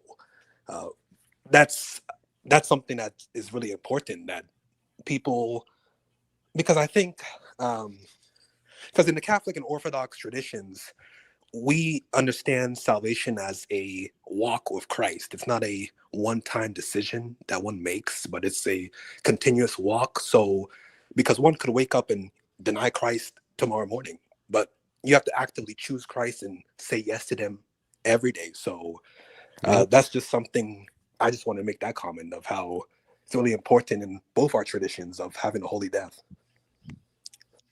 Yeah, it's got to be more than just like belief. It's got to be like an embodied belief. It's like you said, it's a personal relationship, and that's like the one thing that's like unfortunately missing out of OSAS.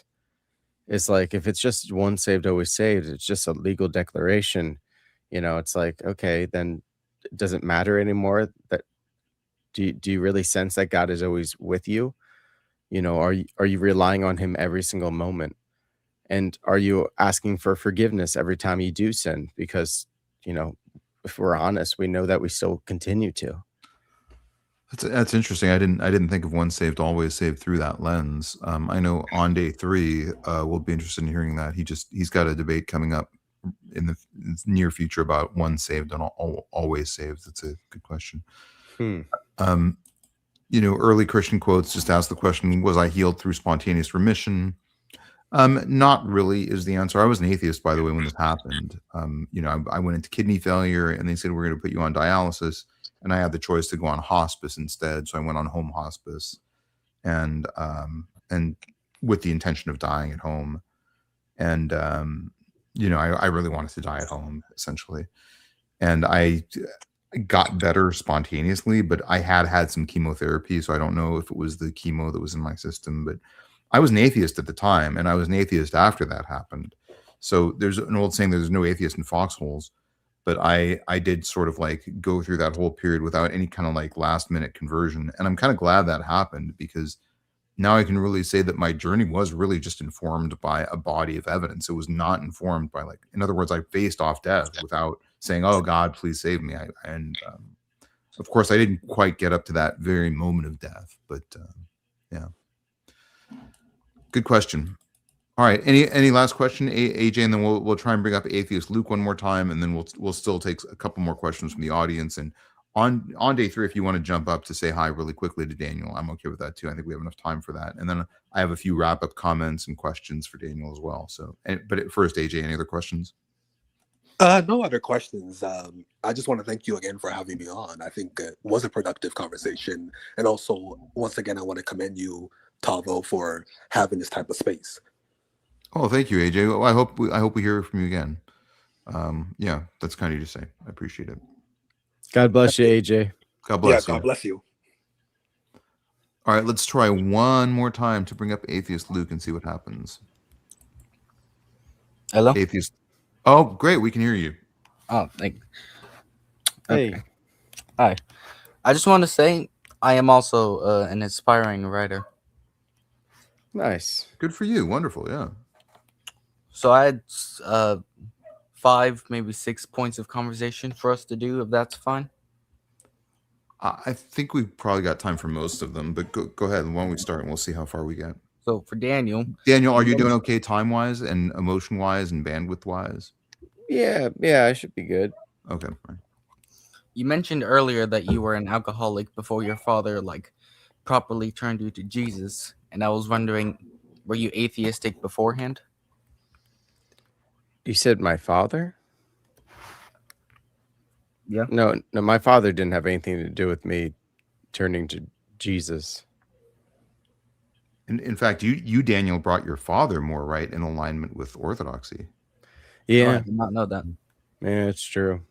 Yeah, he was more of like a non-denominational charismatic. He was into the prophets like Kim Clement and all that, like prosperity preaching kind of thing. Oh no. I was like, that is not the way.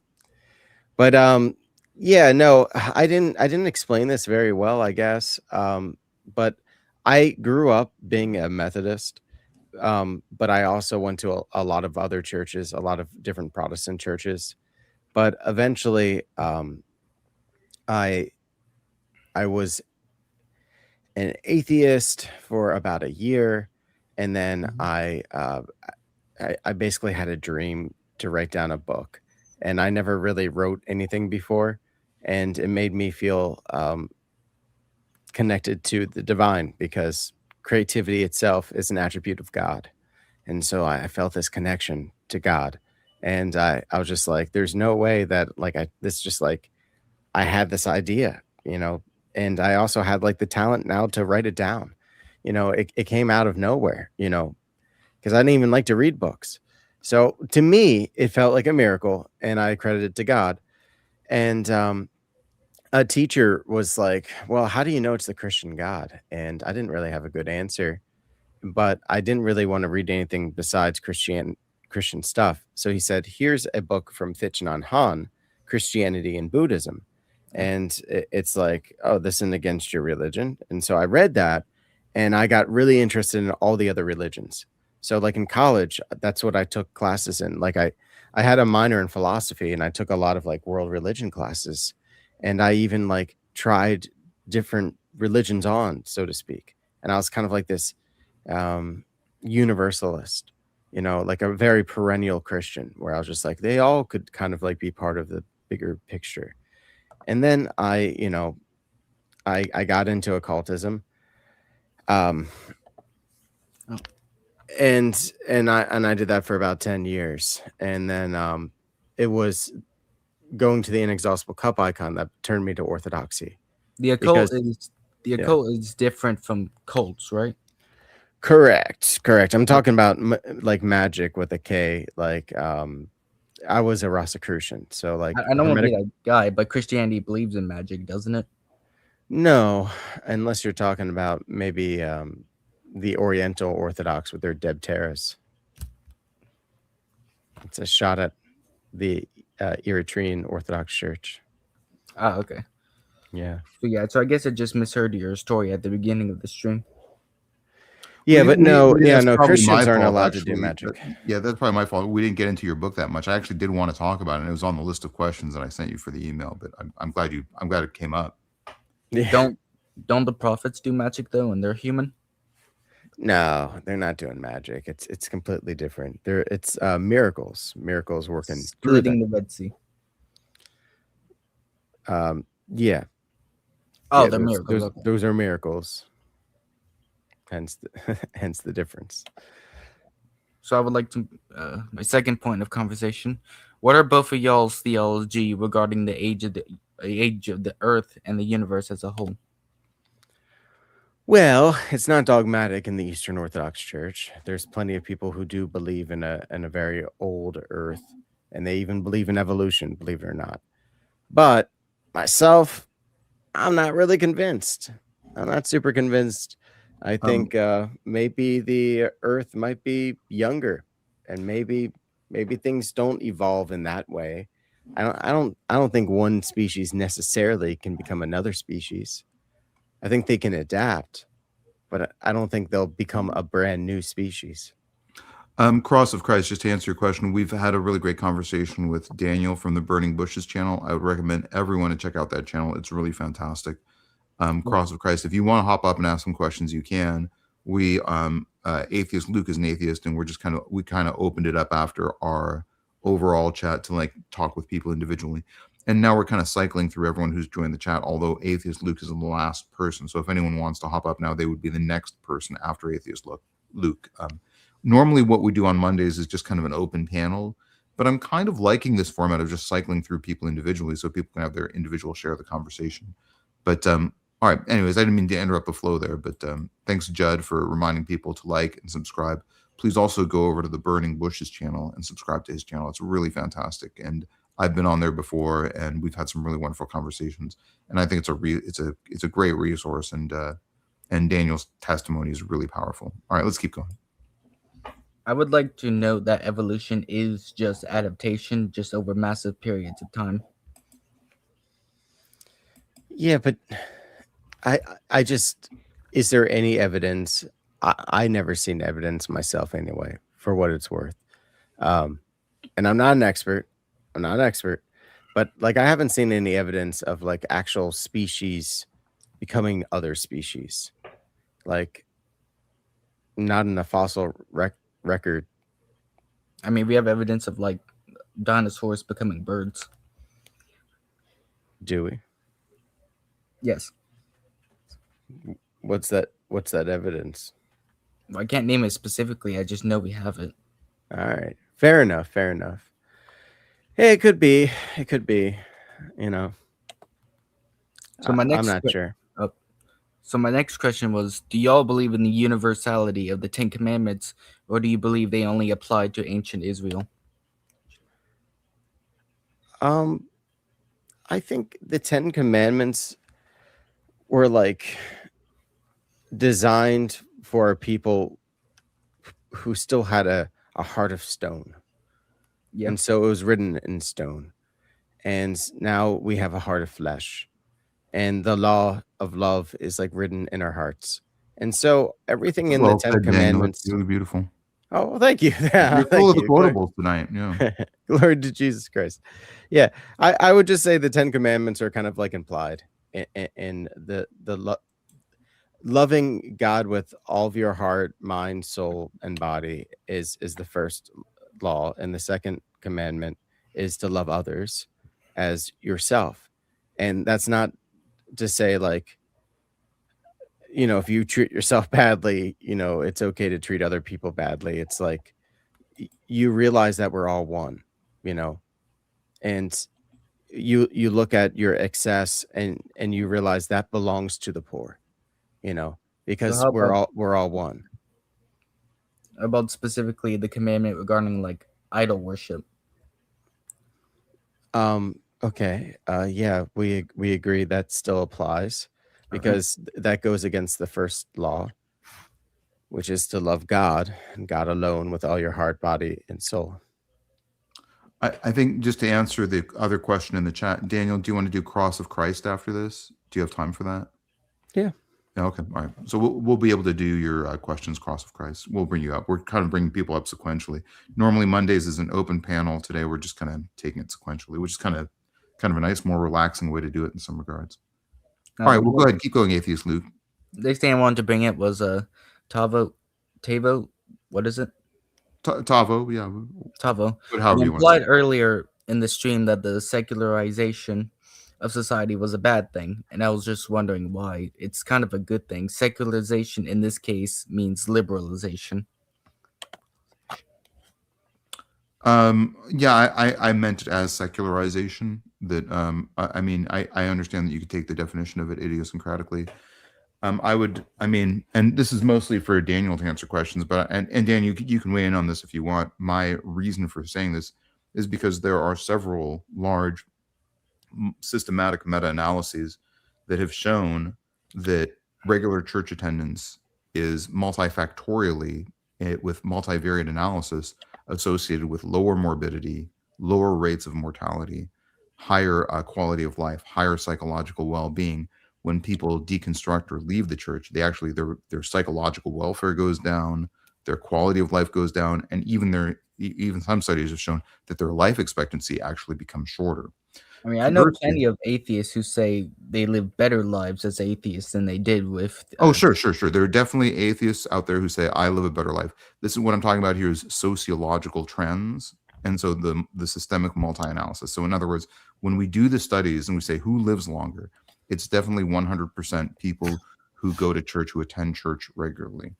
And then there's also a large body of evidence showing that when you have Christians, right, they volunteer more, they give more to philanthropy, they give more to charity. And that research also shows that they give more to secular causes, so charitable causes towards helping the unhoused. So I'm not saying that, you know, that I don't know that I would make the statement that every person should become religious.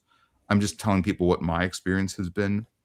But definitely the sociological analysis is on the side of people having better quality of life when they go to church on a regular basis. I just think the best thing we could do is to just have freedom of belief. Or like legally. Yeah, sure. Freedom of belief is a good thing for some people. And we do have freedom of belief, and that's a good thing in this country. And interestingly, when you do studies of regular temple attendance in other countries that don't have freedom of belief, the advantages that people who regularly attend churches have in this country, those advantages in sociological studies actually go away. They get mitigated. So if you force everyone to go to church, then the analysis would suggest that you lose that comparative, that marginal incremental improvement in your quality of life. Daniel, anything you want to say on that? Anything you want to add? Well, I just think that morality it kind of rests in divinity. Like without the existence of God, I don't really think there's anything that grounds ethics or morality. So that's why I would say, you know, a world that's too worldly is a very cruel world. Yeah, and Hummer et al. Did a study in 2009 which suggests that if you attend church regularly, you have like a 7-year marginal incremental improvement in your mortality. You live 7 years longer. That's actually statistically a very fascinating result, because that's like the equivalent of quitting smoking when you're about 30 years old. So the data actually is all quite aligned. If you know people who know the public health data, they don't argue this point. So I know that you're all up for, legal freedom of belief. It's just you saying that there's more psychological benefit to believing him in a god rather than unbelieving is kind of implying that people should be religious and not something else. I don't know that I can say that, right? Because I can say, for instance, it would be better if I believed that I was really handsome. You can't make yourself believe something that you don't believe. But I think we would be remiss as a society if we said, look, we are becoming more secular. There are certain health benefits that we are likely to lose in that transition with that trend.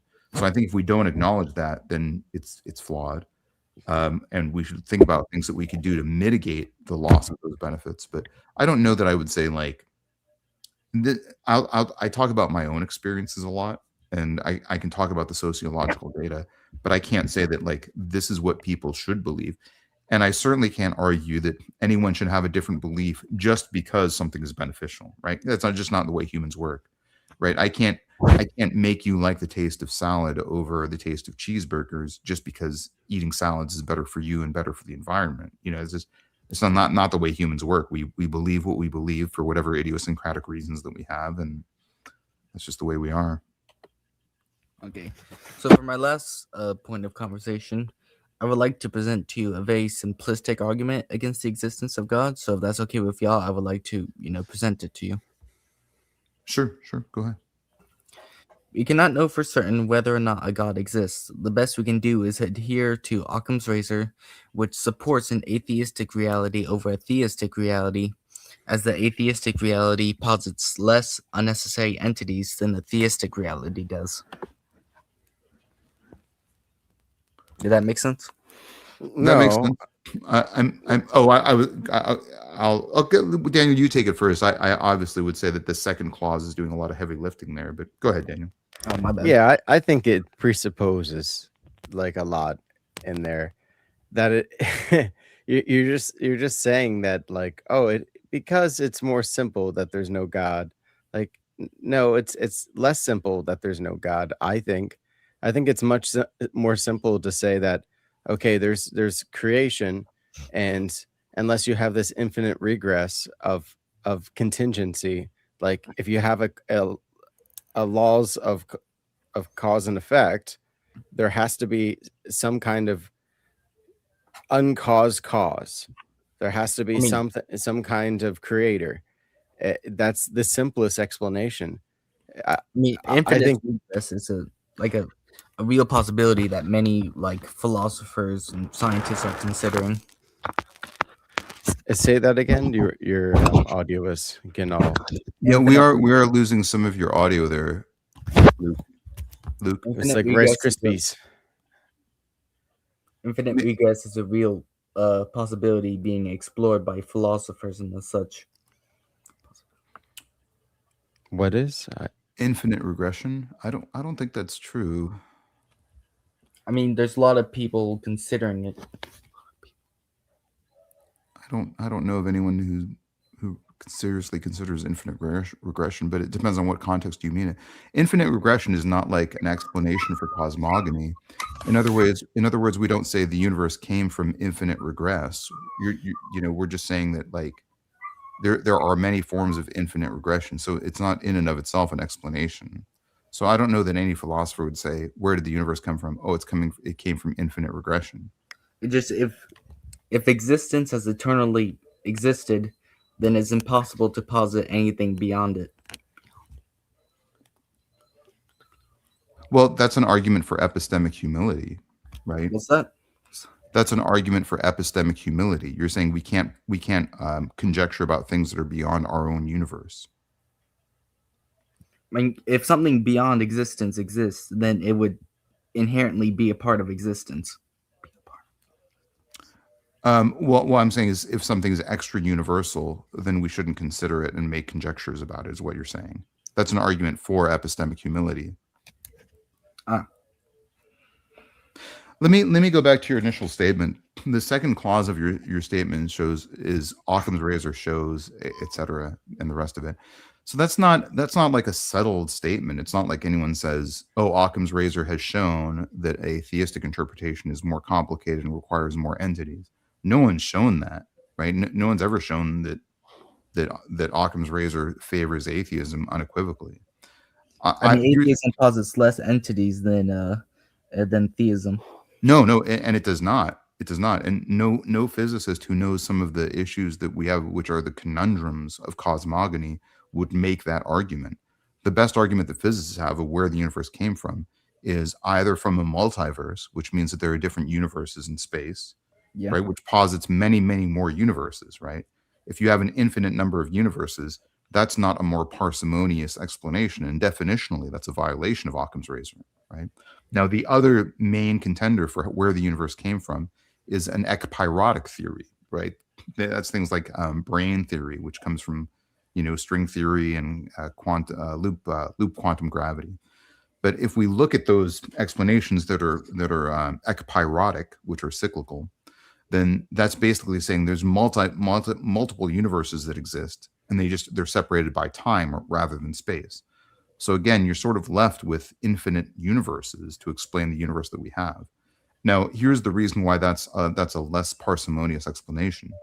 If you look at the constants that delineate what our reality is and what gives rise to our reality, those constants seem to be constrained.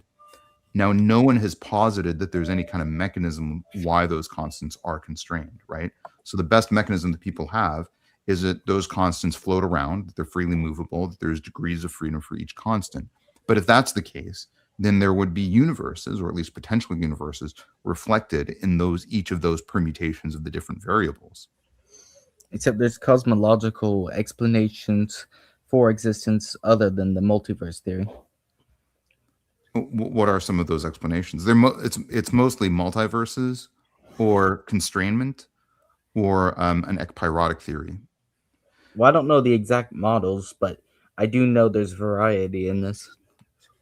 Not really. If you understand the reason why there's constrainment of the physical properties of the universe, you have to have an explanation for that constrainment, and no one has offered an explanation. But yeah, I'll just think of it like atheism posits reality, and theism posits reality plus a massively complex God. But here's the problem, and we'll move on because we still have Cross of Christ to get to. So I mean, and we may just keep going back and forth about this, but I'll happily say something. This then is I'll my open it last up point again. anyway. What's that? This is my last one anyway. Oh, okay, yeah. Yeah, and the answer is atheism still has to account for why this universe exists, right? It's self-existent. Where did this universe come from?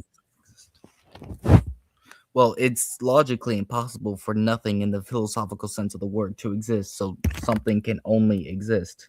So existence is sure, but out of all the universes that we could have, most of the universes kind of fly off into dust and nothingness, or collapse into very dense black holes, right? We kind of live in this. That's like saying going to a random number generator and you say there's a 1 in a million chance I reached this number, therefore it was caused by God. I don't think that argues that necessarily things were caused by God, but it does make the point that if our universe exists, there's other arguments for this, by the way, but it makes the point that if our universe exists, then our existence is somehow purposeful. Are you suggesting? Or another way of saying that is that we live in a multiverse.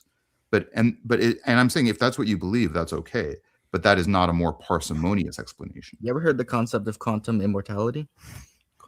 Well, let's get to Cross of Christ next, and I'll let Daniel because this is really supposed to be more about Daniel and what Daniel has to say. So Yeah. Any other thoughts, Daniel? Anything else you want to say? Oh yeah, I pretty much already said what I was gonna say. Is I think you have brought a presupposition that not believing in God is somehow simpler about explaining everything that you see around you. And I would say that that's not the case logically. Well, like I said, saying reality is self-existent is simpler than reality being dependent on a massively complex being. Is it if I have one universe that is a universe plus God and one paradigm that's an infinite number of universes, which one of those is more simple?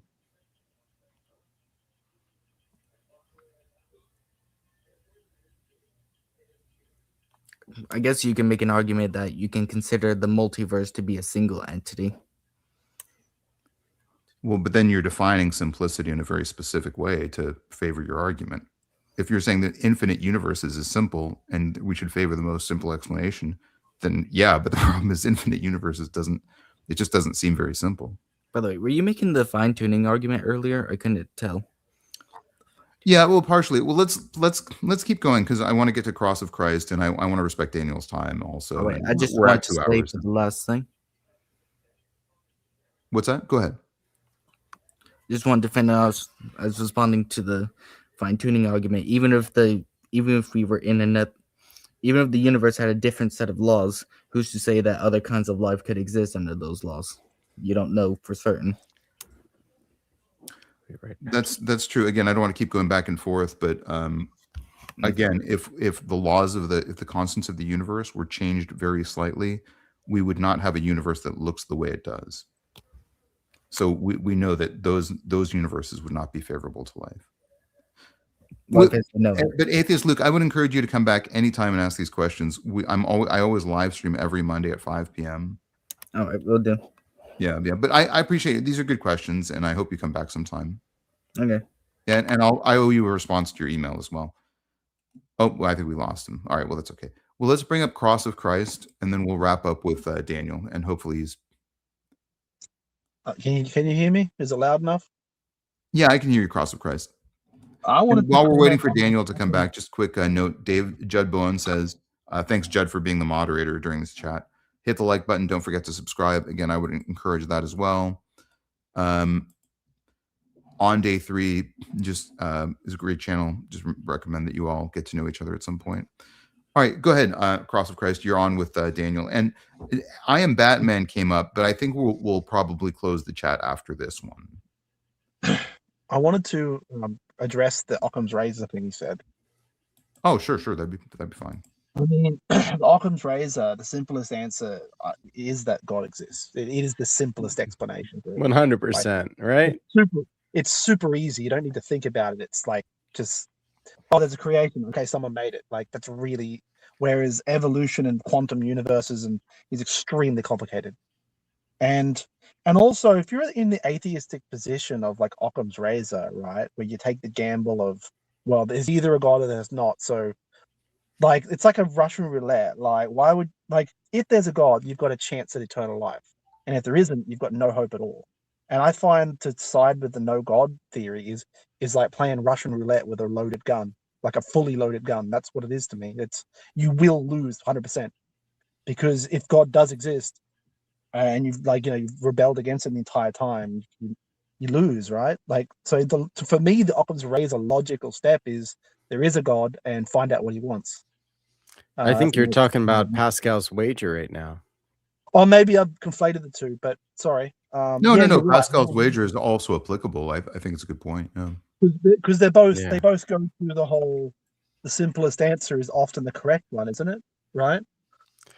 Oh, well, Yeah, no, the yeah, first you're one- right about Occam's razor being that, but when you're talking about like you're right. your No, your soul is on the line and it's like Russian roulette, like that's Pascal's wager.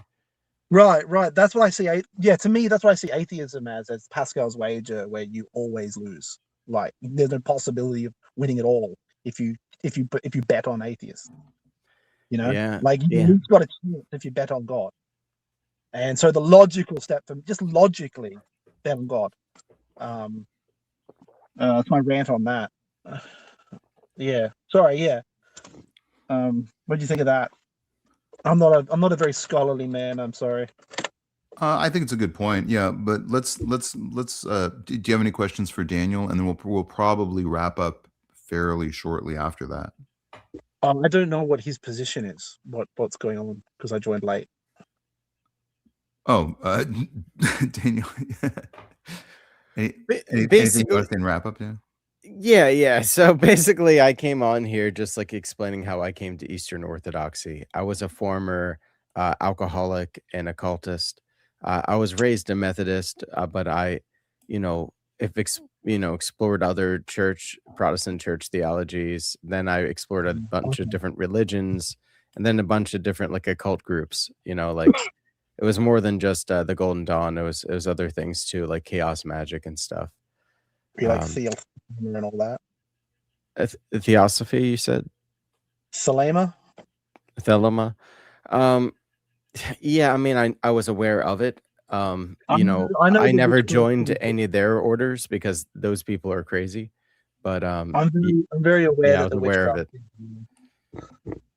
One of the things that led me to becoming a Christian was the whole pizza scandal, and I found out what they were doing. It scared the hell out of me, and I realized if they're doing this to the devil, then God has to exist. Yeah, there's like a deep occult world that's out there, and there's some really dark ones. Like once you know that's real, like so if you're like an atheist, but then you go into like doing magic and stuff, and I'm like, well, magic exists, then obviously God exists, right? Correct. Yeah, exactly. It's not hard to work that out, and I worked out the devil was real and all this stuff, and that's how Why did you choose these? What led you to do Eastern Orthodox? So it was an icon of the Eastern Orthodox Church. I would say that was a major reason why I chose that church. But another reason was the priest of an Eastern Orthodox church visited me in the hospital.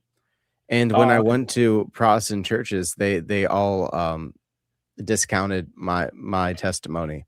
They're just like, well, as soon as they liked it up until they heard about Mother Mary, and they're just like, oh yeah, that sounds like that was just delirium. That was that might have even been the devil, or one church said, we're not even sure Mother Mary's up there in heaven, and I'm just like, well, if that's the case, then nobody's saved. Like that's crazy. Obviously Jesus loves his mother. Did you have a supernatural event? Yeah, I would say so. Yeah, it was a supernatural event. Yeah. I had and no one believed me when I went to the Protestant church. I would encourage you, Cross of Christ, to subscribe to Daniel's channel. It's Burning Bush's channel. I'll put it in the chat again as we're wrapping up, actually. But we've been talking about that throughout the stream, so I would encourage you could rewatch the stream. But I would also encourage you to check out his channel. It's a really wonderful channel, and let's see if that popped up. Yeah, okay, there we go. I'll highlight it just so it shows up on the screen as we're wrapping up. Right, fair enough. Yeah, no, so I'm not a Trinitarian. That's why I don't go to an Orthodox church, because they're all going to be Trinitarian, right? Yes, that was in the first council. Yeah. Yeah, that's why I don't. That's why. And the other things I've seen in those churches and all the picture kissing and stuff, I don't like that. That doesn't vibe well with me. That's all I really know about Orthodox is the pictures and they do Trinity. Well, the reason why we do that is because, if you look in the Bible, there might be like at least 12, like it's a large amount. I don't know, maybe 8 to 12 of Bible verses where it says, when you see each other, greet each other with a holy kiss. And so Yeah. we believe nothing separates us from God's love, not even death. And we believe the saints are still truly alive. We don't believe they're in the pictures. We call them icons. We believe that our veneration passes to the prototype, which is just a fancy way of saying like we're actually showing veneration for the saint who's in heaven, Right. and you can't actually kiss somebody who's in heaven, but you can kiss a picture of the saint who's in heaven. And Right. we do the same thing with photographs I just think, sometimes. I don't know. I mean, To not me, that's everybody does it, but I do it, and I don't think it's weird. I think to me that's like a slippery slope. Like, because I mean, like, you could make an idol to God and say, well, it's not an idol, and God knows we're kissing Him, not the idol. That's you go to that sort of danger zone. And I imagine a lot of I know there'll be a lot of people that claim they don't worship like a statue, and you watch them doing it. Like, anyway, that's why I don't This like the picture thing. this is the issue that I personally see is Protestants typically are venerating God and they're not worshiping God, where we're actually worshiping God. And we also venerate God, but you don't just venerate God. Like, to truly worship God is to become one with God. And there's a sacrifice. There's always been a sacrifice. From the Old I think Testament to the New Covenant, it just Christ becomes the sacrifice. And we actually I think take we in worship. Christ as worship. Like, by becoming one with him, by consumption of the body and blood of Christ. But we show respect for the saints and the cross and what is holy, because God can make the material world holy. Like, it's Right. one of the wonderful things about God is that he became man, and he heals the created world. Like, when I he think went into the Jordan, he was baptizing the waters, really. Like, he didn't need to be baptized. He was actually blessing the waters. So he can make things holy. And we see this in the Bible. Things like the handkerchief that were holy, Elijah's bones, if you want to go to the Old Testament, etc. so. That would be an argument for relics, right? Relics and just holy objects in general. We can become holy, as Do you that's what think? Do saints you are, think? but Do you objects think? can be too. So for me, for worshiping God to me is doing good, doing what He said, like being righteous. Jesus said that the true worshippers worship the Father in spirit and in truth, right? I don't think like it's all about going to church and singing songs and kissing pictures, and I think it's about living a righteous life. You know, Well, you have to be joined to the body, and you shouldn't forsake the assembly. And it is really important to partake in the Eucharist. Uh, right? and it's a solemn thing. I'm not speaking against the Eucharist. I haven't said anything about it. Well, Um, how else can I you have, get the Eucharist without going to church? well, you can do it at home if you want. No, no, that wouldn't count. That wouldn't be the real. That wouldn't be Well, the real thing. it came from the Passover flatbread, right? And then it eventually evolved into these little biscuits a couple of centuries ago. Like, it wasn't always little biscuits. That's a new. We're a little bit over our time Oh, kind okay, of sorry. window, so let's I would say, like, let's take another like minute or so and wrap it, if that's okay with you, Daniel, because I actually would love to have just Yeah. a little bit of a wrap up with you, and I have Yeah. like final things that I want to give to the crowd. I before I go, I just disagree with your statement. You said God became a man, and I believe that Jesus is a man begotten of God, born of a virgin. That not God turning into Jesus, but God begetting a son, hence only begotten son. So basically, this is how it works. The Son of God, the second person of the Trinity, became a man, and he did that through the Holy Spirit overshadowing Mother Mary. Right, But he became man. Yeah, but that Trinity second person thing isn't a Bible thing. It's from the churches. It's from catechisms and councils. Like, Yeah, well, that's the boundaries of our faith. You know, we had to have one faith. Right. So I just disagree with. So I'm more of a like, if the Bible doesn't say it, I don't say it. Like, so it doesn't say the word Trinity anywhere, so I don't say Trinity. It doesn't say deity, so I don't say deity. Because if I don't add things, I can't go wrong, and I can't get in trouble for adding things. Well, you know, this I think is an issue with sola scriptura, because there's a lot of Christians out there who also are sola scriptura that would highly disagree with you about the Trinity. And you kind of have to ask yourself how they can't all be right, you know? They won't be saying the word Trinity if they're sola scriptura because it's not in Scripture. Sorry, say that again. Well, I mean, if they really are sola scriptura, if they really are Scripture alone, only what Scripture says, they wouldn't be saying anything about Trinity. That word wouldn't even be on their tongue. Well, you know, fair enough, but I think they're being. If someone's saying Trinity and they're claiming to be sola scriptura, they're being inconsistent because. So are they not being? They're not really sola scriptura at that point. Yeah, they're not sticking to their rule. Well, you know, they would disagree with you. They would say they're sola scriptura and they believe in the Trinity. You know, and there's some people who are sola scriptura and they're Arianists. I just talked to them the other day. So do you believe that Jesus is God? No, I believe he's the Christ, the Son of God. So you don't believe that Jesus is God? Well, no, God is Jehovah the Father. God is the Father of Jesus. That's why Jesus is called Son of God. Do you believe Jesus was created?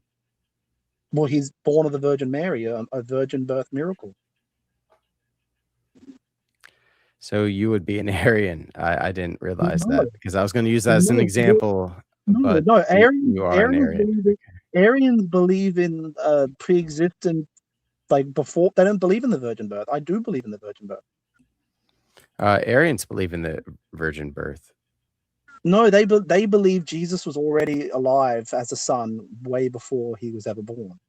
That's Arianism. You know, I looked this up. I think the Arians denied pre-existence. That's my understanding. Yeah, but all I noticed with all these Arian, pretty much all of these church groups, dude, they all believe, none of them believe in the virgin birth or the virginal begetting of Jesus. They all believe he pre-existed his birth. The Trinitarians, the Arians, like Jehovah's Witnesses believe it. None of them believe he actually came into existence through the virgin birth. And I do. I just believe what the text says. He was born like thou shalt conceive in thy womb and bring forth a son. Well, why Daniel, am I not I hope you do talk to Cross of Christ again, because his story is really very fascinating. So I would encourage you guys to have more conversations down the line. I definitely think this is probably not something we're going to resolve in the next couple of minutes. Super yeah, I'm sorry. I don't want to be hostile. I just oh no. I mean that very genuinely. I hope you guys chat again. You have a fascinating story, Cross of Christ. I was very compelled. I thought your story was riveting and very compelling, frankly. I hope you guys have another conversation. Didn't it? They put me against everyone. What's that? My encounter that made me a Christian put me at odds with all the Christians because what happened to me contradicts all their doctrines. Well, I mean, you know, I think, again, I don't think this is an issue that we'll resolve in the next couple of minutes here. But I would encourage people. Yeah, but if you haven't already, click the like button on this video. If you haven't already, please subscribe to the channel, and please subscribe to Daniel's channel as well. And anything else, Cross of Christ, closing words? No, I'm just glad you stopped doing the witchcraft and you believe in God and everything. That's really good. That's a big step. Oh, well, yeah. It's that's an understatement, but yeah, absolutely. I disagree with like the Orthodox stuff, some of the Orthodox stuff, but like that's way better than doing witchcraft. Yeah, it's a step up, right? There you go. And I mean, and Cross of Christ, if you haven't heard the story from Daniel, it's really fascinating from start to finish. We got into some of it on this channel, but I'll probably post that interview that you did, Daniel, that you sent me via email as well, because I think that's really great too. So you should check out the rest of the stream, Cross of Christ, and you should definitely, like everyone else in the chat, you should subscribe to Daniel's channel. It's really fantastic. It's Burning Bush's channel. Let me find my comment where I said something about it. Yeah, and then how about we have some closing thoughts, Daniel? And then, or Cross of Christ, anything you want to say, and then we'll bring it back to Daniel for closing thoughts. No, just my position. In case my position is Jesus is the Christ, the Son of God. I don't want to overcomplicate that. Well, I'm glad you called in, and we'll talk again about this Cross of Christ. I appreciate your presence here. Yeah. No, I just thank you. I'll leave you guys alone. God be with you. Yeah, you too, God man. bless. Yeah. All right. Any last thoughts, Daniel? Anything else you want to say?